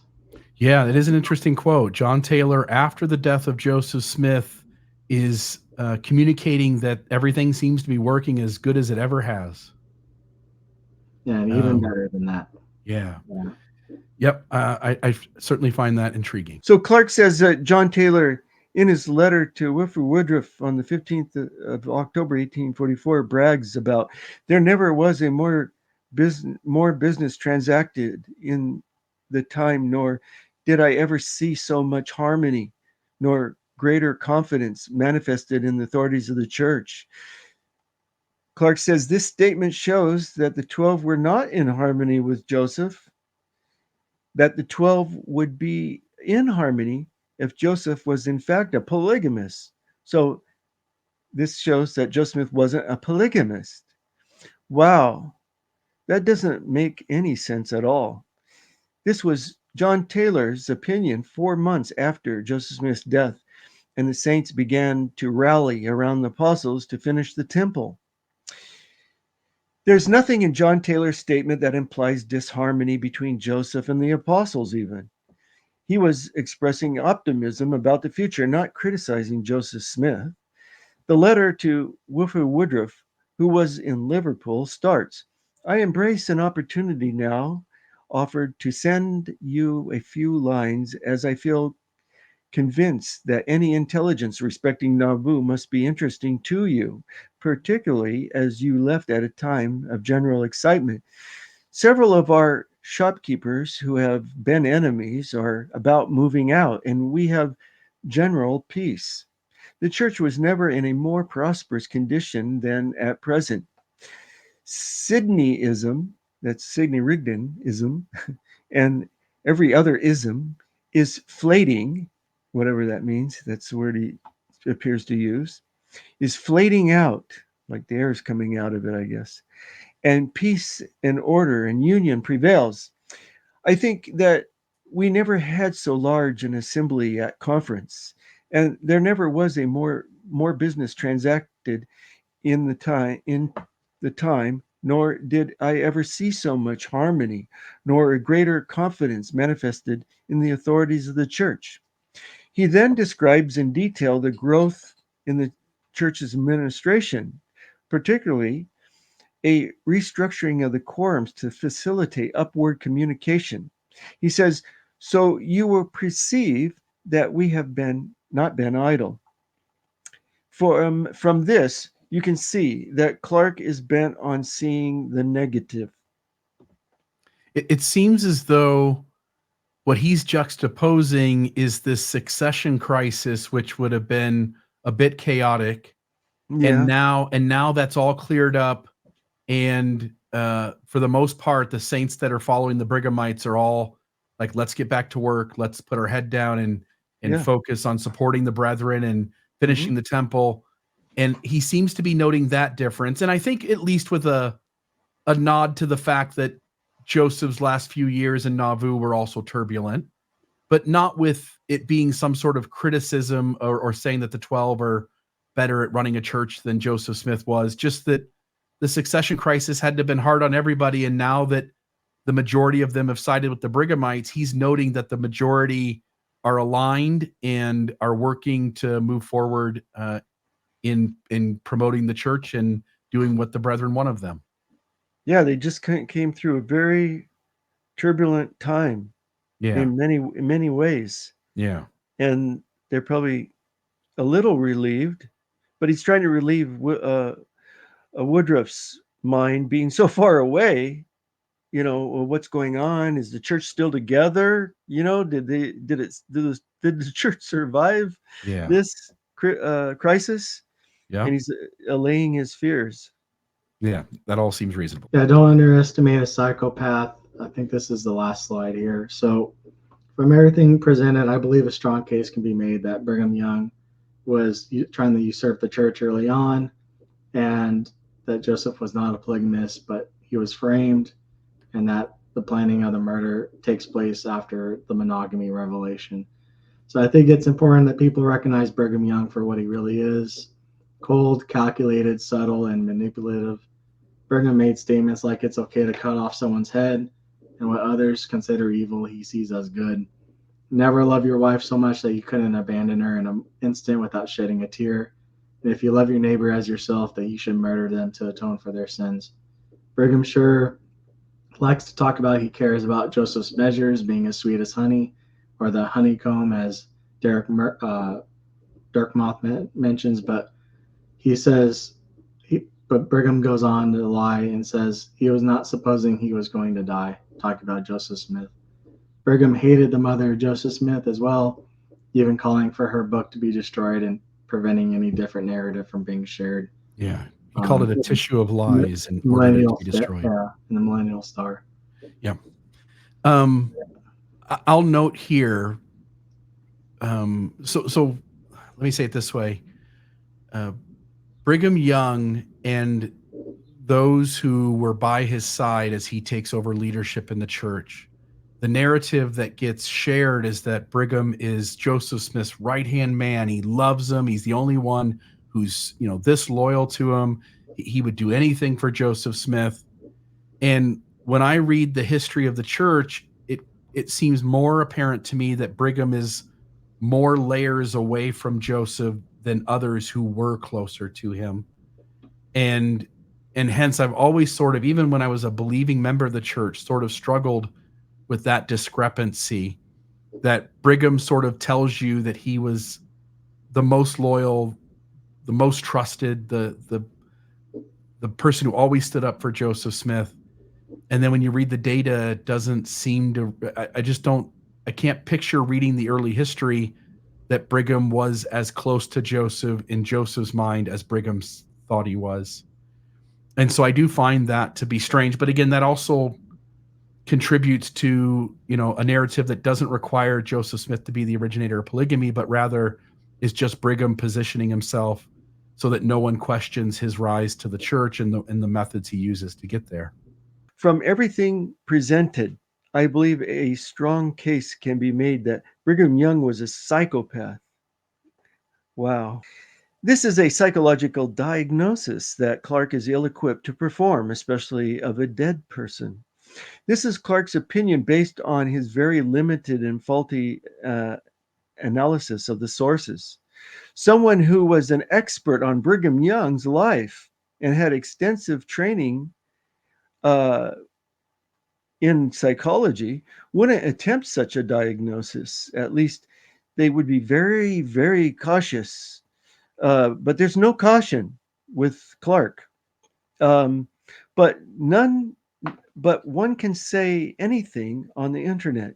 None of this polygamy denial and conspiracy to commit murder would pass peer review.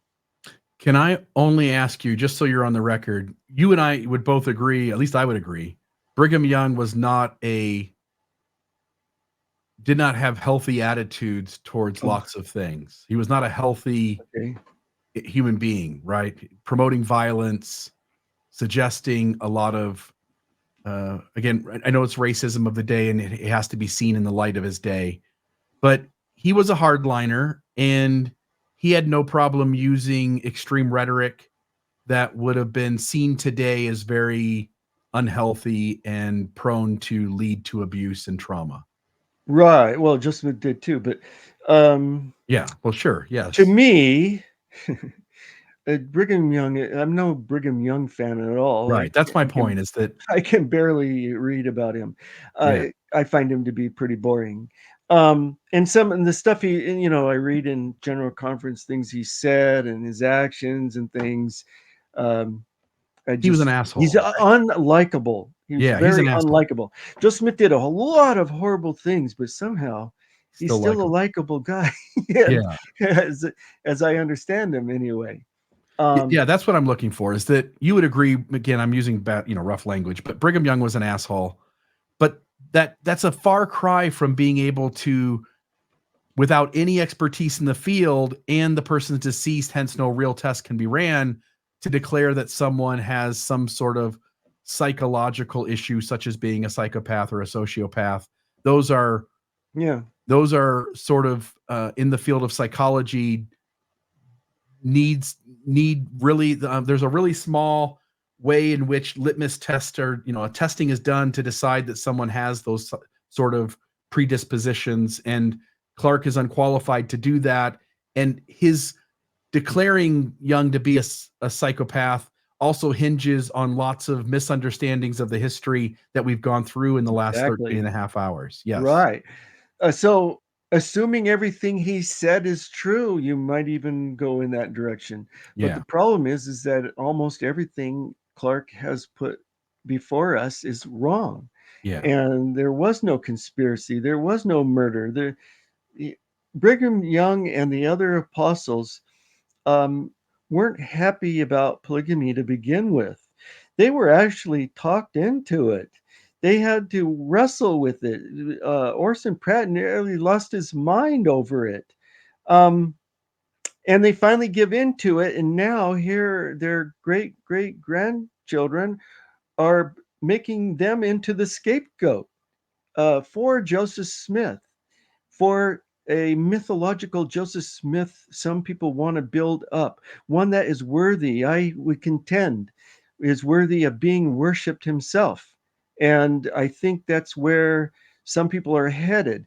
They want to make Joseph Smith, and Joseph Smith came close to saying himself, deity, a near deity, somebody that can be honored and worshipped and by modern minds.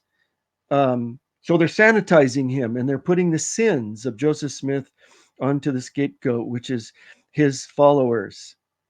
Yeah, and I don't disagree with any of that except for one point I want to just push back a touch, which is when my brain, having watched unhealthy people in unhealthy systems operate, and I've not just Mormonism, but have done a Mhm. ton of research on other high demand fundamentalist religions.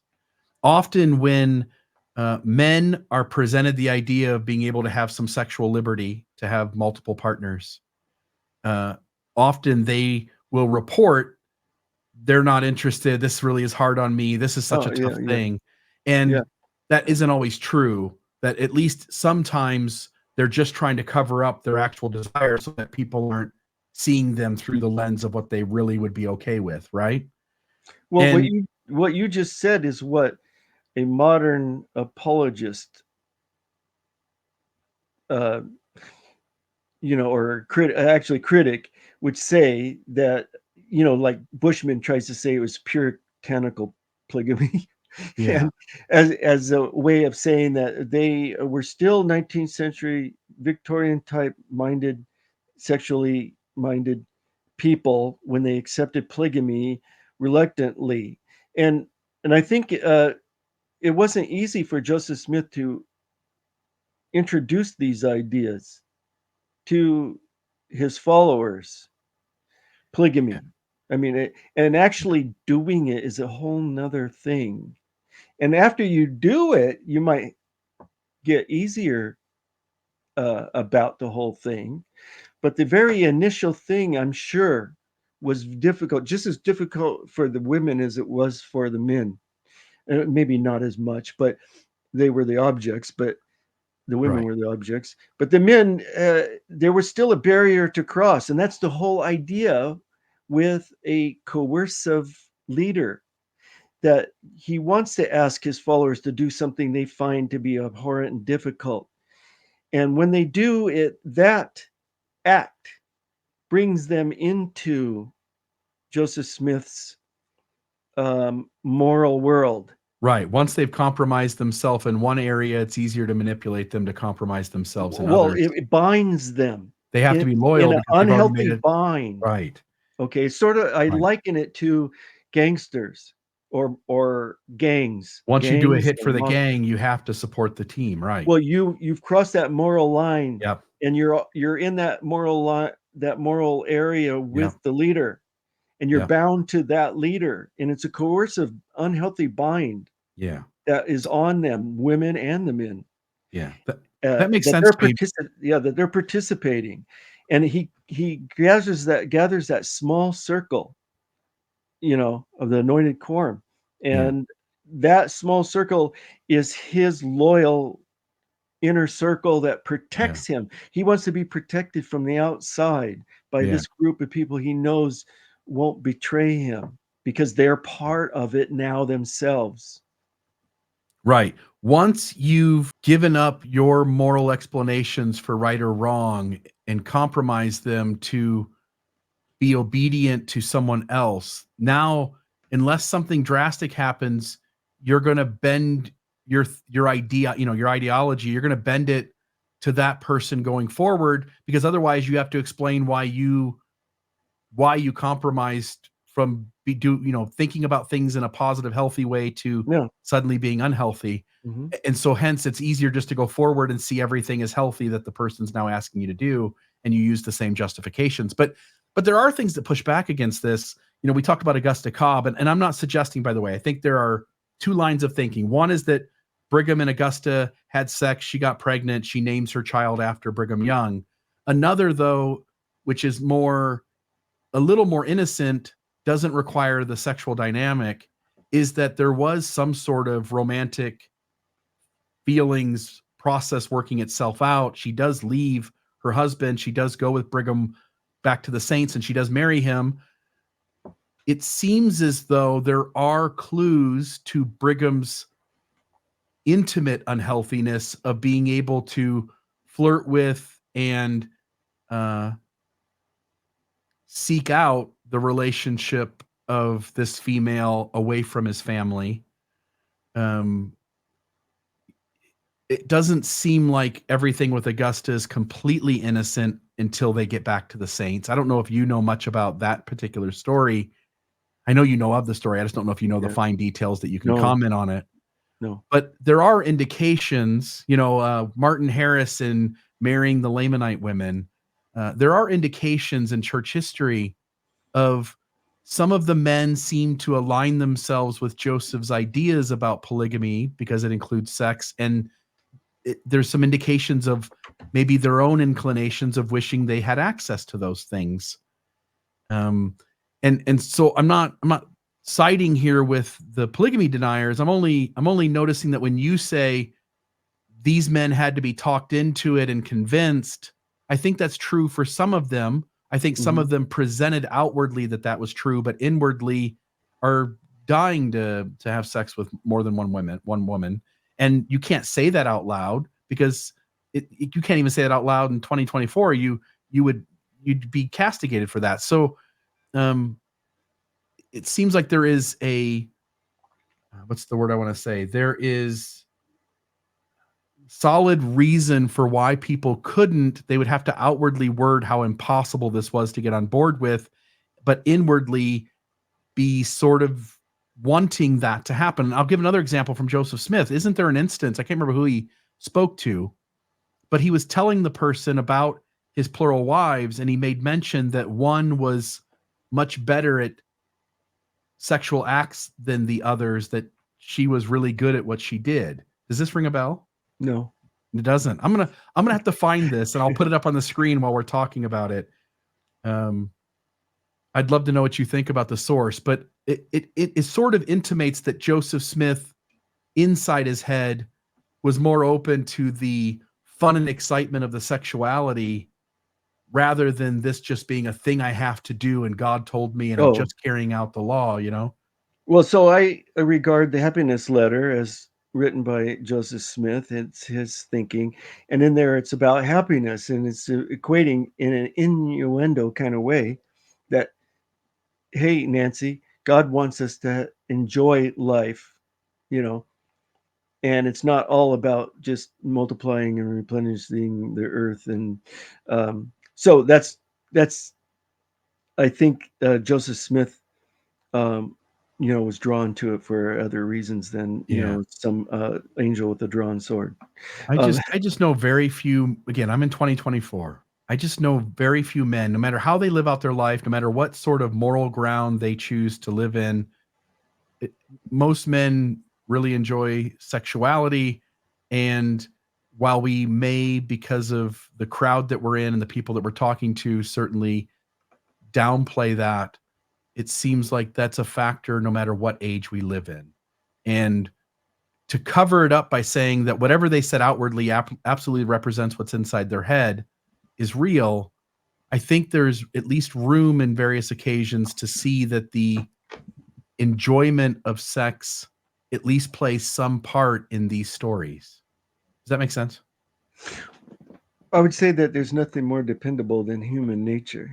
Again, I don't know if the quote is credible or not. I just want to say this to the audience. I am 100% sure that somewhere in the historical record there exists a quote from a secondhand. It was somebody who, like William McClellan or somebody who had spoken to Joseph Smith, and he reported that Smith had told him that he was bragging about one of his plural wives being better at sexual acts than the others. Are you sure it's not Brigham Young or Heber C. Kimball? No. I'm 100% sure it's Joseph Smith that this person was speaking of, and it wasn't out of Smith's mouth himself. It was a secondhand witness reporting what Smith had told them.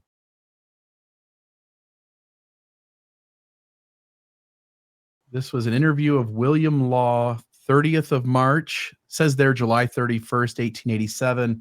I think the interview took place on March 30th of 1887. It was published in the Daily Tribune.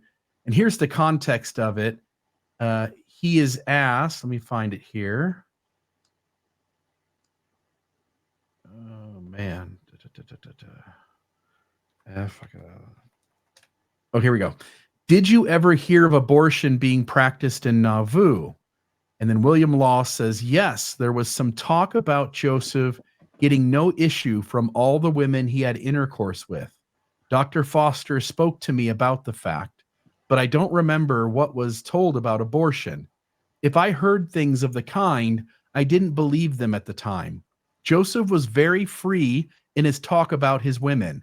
He told me one day of a certain girl and remarked that she had given him more pleasure than any girl he had ever enjoyed. I told him it was horrible to talk like this. Yeah. Let me put that up on the screen just so folks can see it. Yeah, as you're reading it, I remember, especially the abortion part. Yeah. Do you trust William Law as being truthful? Yeah, generally. Yeah.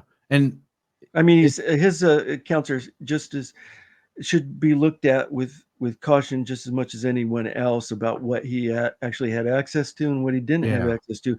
But he's claiming personal conversation with Joe Smith here, and we know he's next in line. He's Joe Smith's counselor, and he's in the first presidency. The only reason to doubt him is if you doubt polygamy. I mean, Yeah. But some Utah Mormons who believe in polygamy and believe Joseph Smith practiced polygamy might be reluctant to accept this because of the salacious nature of it. Yeah, but sometimes people say salacious things, and in private. Yeah, and I know and this was the case here. He was talking in private to William Law, and William Law says that it really bothered him, and he told him that that's a horrible thing to say. But I just want to note again, I know the polygamy deniers dismiss William Law as not credible. To those who are willing to hear, I'm simply pointing to the fact that here's a piece of evidence that shows that Joseph Smith was thinking about polygamy, at least at times, in regards to the enjoyable sexual aspect of it, and to sort of go along with what we were talking about earlier when I raised the point. When we were talking about Hiram's wounds, talking from a pistol because there's no exit wounds, John Taylor's wound to his hip is often used as saying he was shot by a musket because he says he could place his hand in it. The coroner in the letter that was on that slide mentioned that it was a superficial wound. So that's all I wanted to say about that. So let me go ahead and continue on this PowerPoint slide here. And by the way, I just want to add, the idea that the watch stopped the bullet was also an exaggeration. That's not what happened. And hence, we ought to recognize that whatever John Taylor's saying, it doesn't seem to match up with the facts of what happened in the room that day. Yeah. So, so I want to answer just a few objections. There's obviously a lot more, but I just want to give an explanation for some of these. So, the what about Fanny Alger? Oliver Cowdery never called it specifically a dirty, sexual, nasty, filthy affair. The word affair is written over from the original word scrape by Oliver's nephew, Warren F. Cowdery, in the letter book. I just want to say that as we don't have anything specifically from Cowdery saying, yes, it was specifically a sexual affair. There's speculation on what that scrape could be, but at least we could say it. We don't know for certain that it's this one specific thing. So what about the August 18th, 1842 letter to Sarah Ann Whitney and the July 27th, 1842 revelation?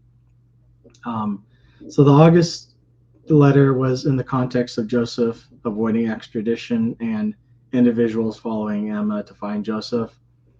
The July revelation is the one that supposedly helps tie it all together, and that's claimed to be a copy of a copy. That's a typescript from around 1912 with no clear chain of custody and way to examine that document.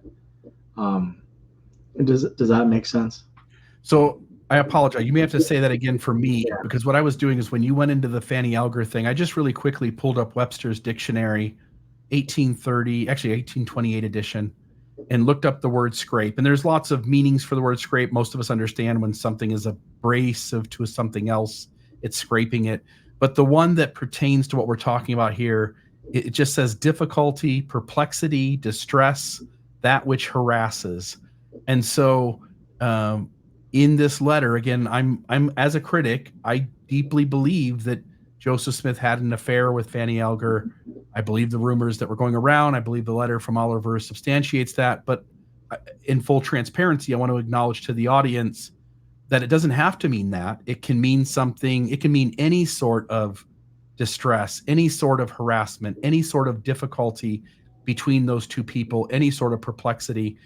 What it does seem to indicate is that Oliver Cowdery perceived that Joseph had an interaction with Fanny Alger, which was perplexing, distressful, which on some level was difficult. Yeah, it's just not the smoking gun that people have made it out to be. And, correct. Yeah. And yeah, the Sarah Ann Whitney letter, basically, the August one is burn this letter, and that's just because he's being followed by Missouri and all that.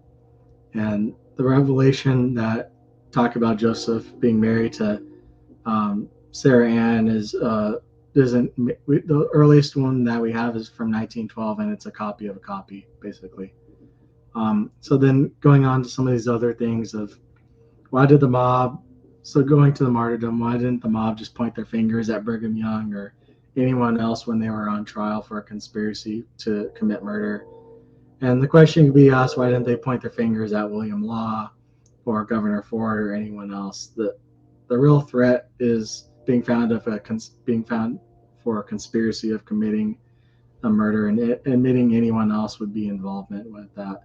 And that court really, there was no threat of them being locked up with how that trial went anyway. Right. If you go to the stand and you say, "Yep, we connived together and that guy did it," you're also implicating yourself as guilty. Yeah. And then Ebenezer Robinson and Leonard Sobey. So these two I found pretty convincing early on of Joseph being a polygamist. Yeah. So they both say Hiram taught them polygamy, and they're not Brighamites either. So the thing for me is with Ebenezer Robinson, his brother Joseph Lee Robinson is one of the earliest sources for the claimed polygamous angel teaching or threatening Joseph to do polygamy. And his brother is in the Brighamite church, so there's that possibility of him lying on behalf of his brother or protecting the family name, perhaps.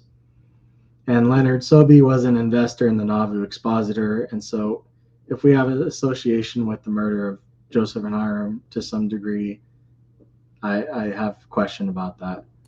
Yeah, and I can hear those. I think those are, no offense, I think those are weak responses in that particular issue, but I do see that you leave a little bit of room that maybe these two on some level are either in on it or silent with intentional reason. Yeah, there's definitely needs to be more research done on that. And then there's a letter sent by Jebediah Grant on August 17th, 1843, saying that a woman was pressured to marry Joseph and that he was seeking answers, and Brigham explained it to him. So with Jebediah Grant, something that's interesting that I didn't mention in the slide is he has some kind of unusual movement during the Carthage jail time. Like he goes with Woodruff to Wisconsin or whatnot, and then heads straight back without an explanation of why he came back to Nauvoo. And he's just kind of making some movements that of kind of there, here and there during the campaign trail. But anyway, getting to this letter, something about Joseph Smith's mail is that in 1842 there was an issue with people stealing his mail apparently, and Emma writes to Sidney Rigdon about it, saying, you need to put a crack down on this. And Willie Richards and William Clayton are to receive Joseph Smith's mail for him. So considering what I've shown as far as the conspiracy to commit murder, I feel that any letters like this could have been sent and created and intercepted by Willie Richards and Clayton, and that Jebediah Grant would know about polygamy prior to this letter being sent, as Brigham calls him a brother in the new and everlasting covenant a couple times. And I don't really have anything to say there. No way to know whether they manipulated the mail or not, other than you're at least making the argument that they obviously had access to it. Yeah, they had access to his mail. They were the ones that collected his mail. Yeah. So the argument that Jebediah's letter was intended for Joseph, and they could have exposed themselves or something like that by sending that. Totally. That his mail was every aspect of Joseph's life was controlled by Brigham and this circle. So this is this last slide deals with Clark's random responses to what he calls the apologists, although I'm not sure who the real apologists are. I don't feel obligated to answer for these apologists, but some have merit, and Clark's responses aren't always complete. The apologists say, according to Clark, "What about Fanny Alger?" Clark responds, "Oliver Cowdery never called it a dirty sexual affair. The word affair is written over the original word scrape by Cowdery's nephew, Warren F. Cowdery, in the letter book. I don't know why some apologists think this is a difference in wording is meaningful. True, Cowdery originally called Joseph Smith's relationship with Fanny a dirty, filthy, nasty, or a dirty, nasty, filthy scrape. But this is a distinction without a difference, since Cowdery's adjectives clearly refer to a sexual relationship. The Yeah. 12th of the 12th of April 1838 Missouri High Council minutes of Cowdery's excommunication trial used the term adultery scrape escape used the term adultery scrape. So Cowdery was accusing Joseph Smith of adultery. That's clear. Several witnesses state that Oliver Cowdery was accusing Joseph Smith of committing adultery. And Joseph Smith even confronted Cowdery, asking him if he ever confessed that he had committed adultery. This was a trick question, of course, because Joseph Smith didn't believe he was in a relationship with Fanny. His relationship with Fanny was committing adultery. It was a spiritual wifery of a sort. So that, to me, is really a weak argument. All the evidence points to Fanny and Joseph Smith having a sexual relationship. Sure, the word affair and scrape are interchangeable, and scrape is less well known and used, and that's probably why it was crossed out in an affair. But they didn't mean affair like we use it today. Like I could say so and so is having an affair, and you would automatically know it's sexual without saying anything about what kind of affair it was. That's us, okay? Not the 19th century. A scrape, an affair, didn't have any sexual connotation. It's the dirty, nasty, filthy part that makes it sexual. So Clark, moving on, Clark says, the apologists say, what about the August 18th, 1842 letter to Sarah Ann Whitney and July 27th, 1842 revelation? Clark responds, the August letter was in the context of Joseph Smith avoiding extradition and individuals following Emma to find Joseph. So the letter says, if Emma's not around, you're safe. But if she is, there's danger.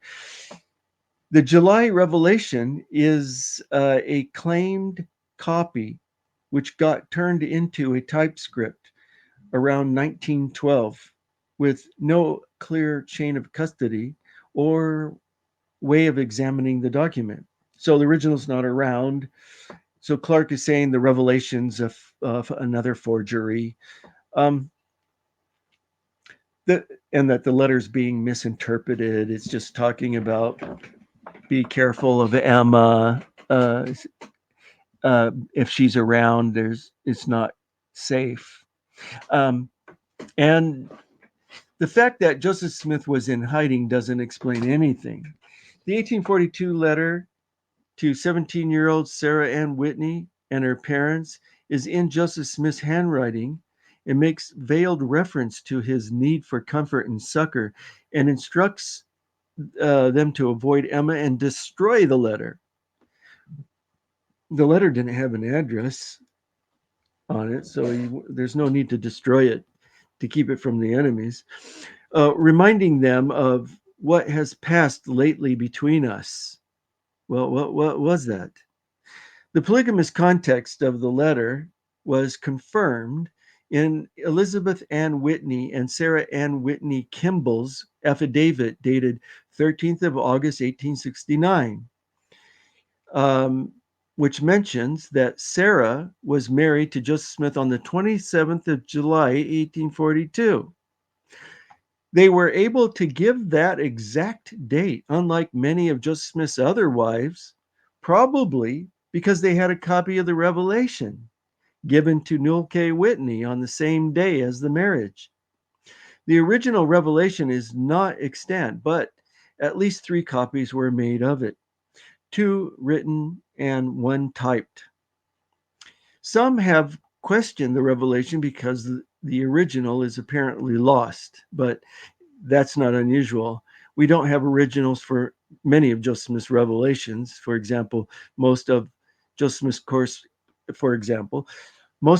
Smith's correspondence exist only in the letter books. Most of the minutes of meetings were copied into books and then discarded. Besides, the revelation is incidental to the letter and testimonies given by the witness. Now, Clark goes on to quote the apologists in another matter. Why didn't the mob point their fingers at Brigham Young during their trial on conspiracy to murder? Well, Clark responds, the same question could be said about why didn't they point their finger at William Law or Governor Ford? The mob faced no real threat of being found guilty of conspiracy, and admitting any involvement with others would have put them to death. The mob didn't implicate Law or Ford because they weren't part of the conspiracy. It doesn't make sense that either of them would enter into a conspiracy. Law only wanted Joseph Smith and the other polygamists to repent. The way Clark words the question and response slips from mob to defendants, those indicted. Those are different things. I can see that the defendants would not want to talk unless a plea bargain was made and they turned state's evidence to get leniency.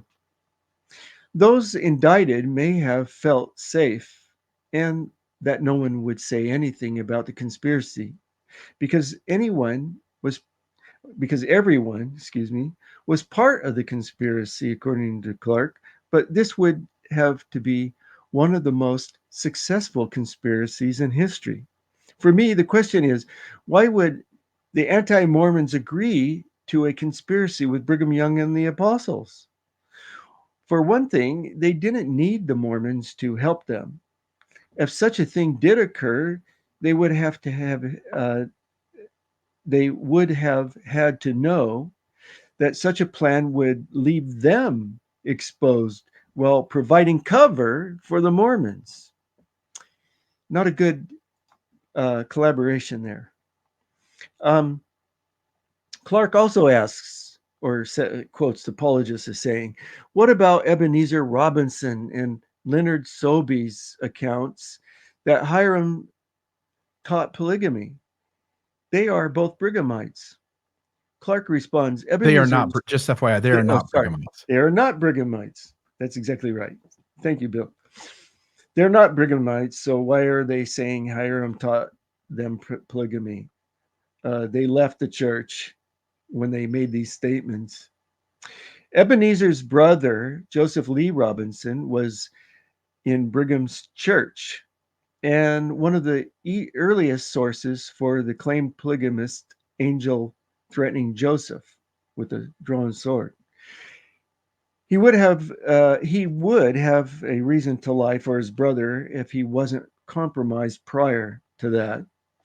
Leonard Scobie was an investor in the Nauvoo Expositor, and so would have been associated with the murder of Joseph and Hiram to some degree. Ebenezer Robinson lied about being taught polygamy by Hiram because his brother was a Brighamite and he wanted to please his brother. That doesn't make sense. He didn't have to say anything if he didn't want to get into trouble with his brother. Besides, it was in two private letters to Joseph Smith III dated 1873 and 1888. Why would he worry about his brother when he said many negative things about Joseph Smith and the Mormons in his periodical called The Return that his brother wouldn't really like? Because Clark assumes Joseph Smith didn't live polygamy and Hiram fought it, so Robinson must have lied. Notice that Clark accuses people of lying when he can't deal with their testimony. He doesn't realize that this makes his theory less credible. Leonard Sobey, Leonard Sobey, a former member of the Nauvoo Stake Presidency who tried to expose Joseph Smith's polygamy, is compromised, according to Clark, because he tried to expose Joseph Smith's polygamy, which was a lie, and therefore he was associated with the murder of Joseph and Hiram to some degree. What is that supposed to mean? This shows Clark's notion of conspiracy is really a device to explain away evidence that he doesn't like, because he assumes Joseph Smith wasn't a polygamist. Anyone who says he was practicing it must be lying and involved in conspiracy with Brigham Young and the apostles to murder Joseph Smith. Again, it doesn't make sense that the very people practicing polygamy would want to frame Joseph Smith as a polygamist and invite the authorities to investigate Nauvoo. Clark says the apologists say, what about the letter sent by Jedediah Grant on August 17, 1843, saying that a woman was pressured to marry Joseph Smith and that he was seeking to know if the rumor was true, but then Brigham Young explained it to him? Clark responds, when it comes to Joseph Smith's mail, it was the responsibility of Willard Richards and William Clayton to receive Joseph's mail for him. Any letters like this could have been created and intercepted to be used later for their usurping authority in the church. Joseph Smith has spent over a month in Philadelphia in December 1839 and January 1840.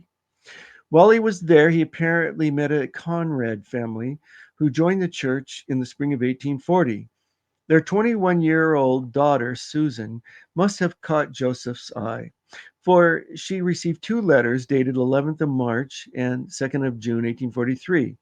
The last one, at least, was written and sent from William Clayton on behalf of Joseph Smith. The letters are no longer extant owing to Grant's burning them to prove his loyalty to Joseph Smith. Nevertheless, Grant alludes to the content when he relates that they contained certain mysteries, etc., that Susan Conrad and her mother were unable to comprehend and were about to deny the faith. The Conrads asked Grant, what did he, Joseph Smith, mean by sending money, attendance, etc., and about matrimony and the will of the Lord? Susan cried like a child, Grant reported. They think you cannot explain it. Grant next wrote, Brother Kimball has taught me the principle, etc. Brother Young, I found, knew about the matter, so I read to them. They said it should be even as you desired in the Lord, even so, amen.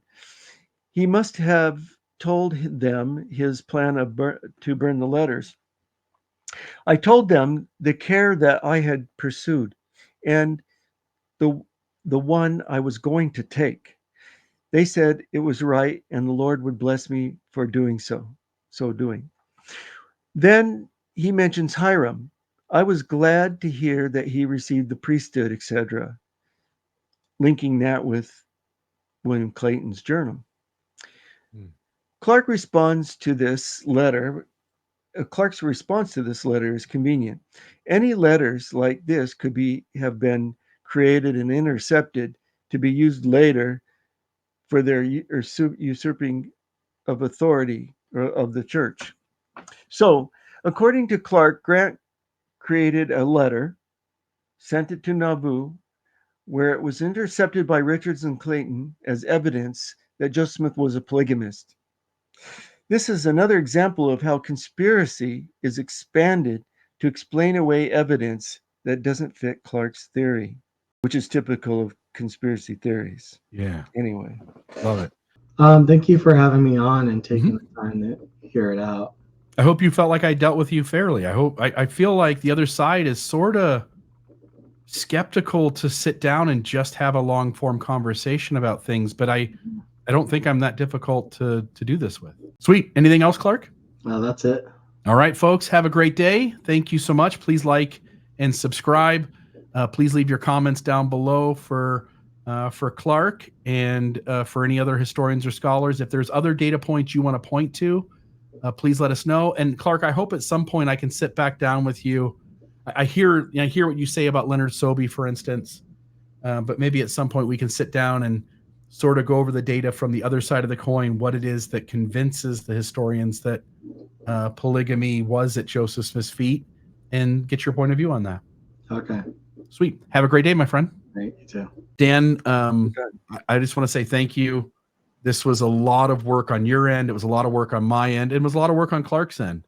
At least at this point, we've put a conversation together. What I wanted to avoid was a 2-hour debate, which would have gotten nowhere. Right. This is 14 hours of really going through the documents, allowing Clark to say everything he wanted to say at the time. Maybe he wants to say more now, but everything at the time about each one of his evidences, and then to give you as much time as needed to explain how a historian would see these same documents, and to not have it be a debate, and also give it as much time as it needed. And here we are, I think, about 14 hours later. And folks, I hope that this is helpful. This will, at least until as long as there's an internet, this will sit on the internet with people's ability to then reference it and to look at how the documents are seen, at least by one person on each side, if not the sides generally. And I hope this was helpful. Dan, thanks again so much. And folks, I hope you enjoyed the conversation. Please like and subscribe. Please leave your comments below if there's anything that you had a question on or something that was interesting about this conversation. And otherwise, Dan, I'll let you go and have a great day. And folks, I hope you enjoyed it. Anything else, Dan? No. No, it's Clark is a good sport in a way. I think he's a little overconfident. Yeah. I would say that there are significant, I think some things he said are interesting. I think some things he said are demonstrably not accurate. And I think that's what we do in history. Again, he shouldn't take any offense at that. I think we've all had to reframe our previous opinions when new information came to light. And here, I think, is a chance for the other side to adapt and refine and discard the things that don't add up. So right. So I think this is the first exchange that's been serious on this topic. Yeah. I listened to Hales talk to Michelle Stone. Sharon Stone. Michelle Stone. And I heard Don Bradley go on there and talk to her. And I wasn't really impressed with what they came up with. It wasn't a very profitable discussion in my mind. There's a lot of emotion on both sides and a lot of bias on both sides. Yeah. Now, John Hamer went on to the same show and he gave Michelle some pushback on some of her ideas. And that discussion was much more constructive, I thought, far as, getting the other side, the point of view from the other side, and things. We covered far more material in our time. We spent more time, but we did have more 93, 94 slides that Clark put together. And hopefully, he put together what he thinks is his best stuff. And he even had to cut stuff out to get this stuff the way it was. It sounded like on the title of the file. So I don't know how, anyone can complain about this. But they will. Yeah. And by the way, I will say some people do complain that I'm giving him so little time and you so much more, but that's not really how this works. When somebody suggests a historical document says something, and then the context of that document corrects that, the context of the document is always going to take more time to present than to make the original point. Mm-hmm. I gave Clark, the way I look at it is I gave both you and him as much time as each of you wanted to be able to speak to each document. I know that on some of these he'll have a rebuttal for sure. I'll leave him to make those. I don't know that I'm going to spend, 120 hours again on a project like that has to do with this Right. issue. But No, that's yeah. good service. Yeah. If people will listen to it, Yeah. it will be a very great service in my mind to the discussion on both sides to get it going. And if they handle it right, they'll get more material from this. Yeah. Yeah, totally. And they will. So Dan Vogel, have an awesome day. Folks, I hope you enjoyed it, and would love to know your thoughts below. Like and subscribe, and talk to you soon. Have a great day, Dan. Bye.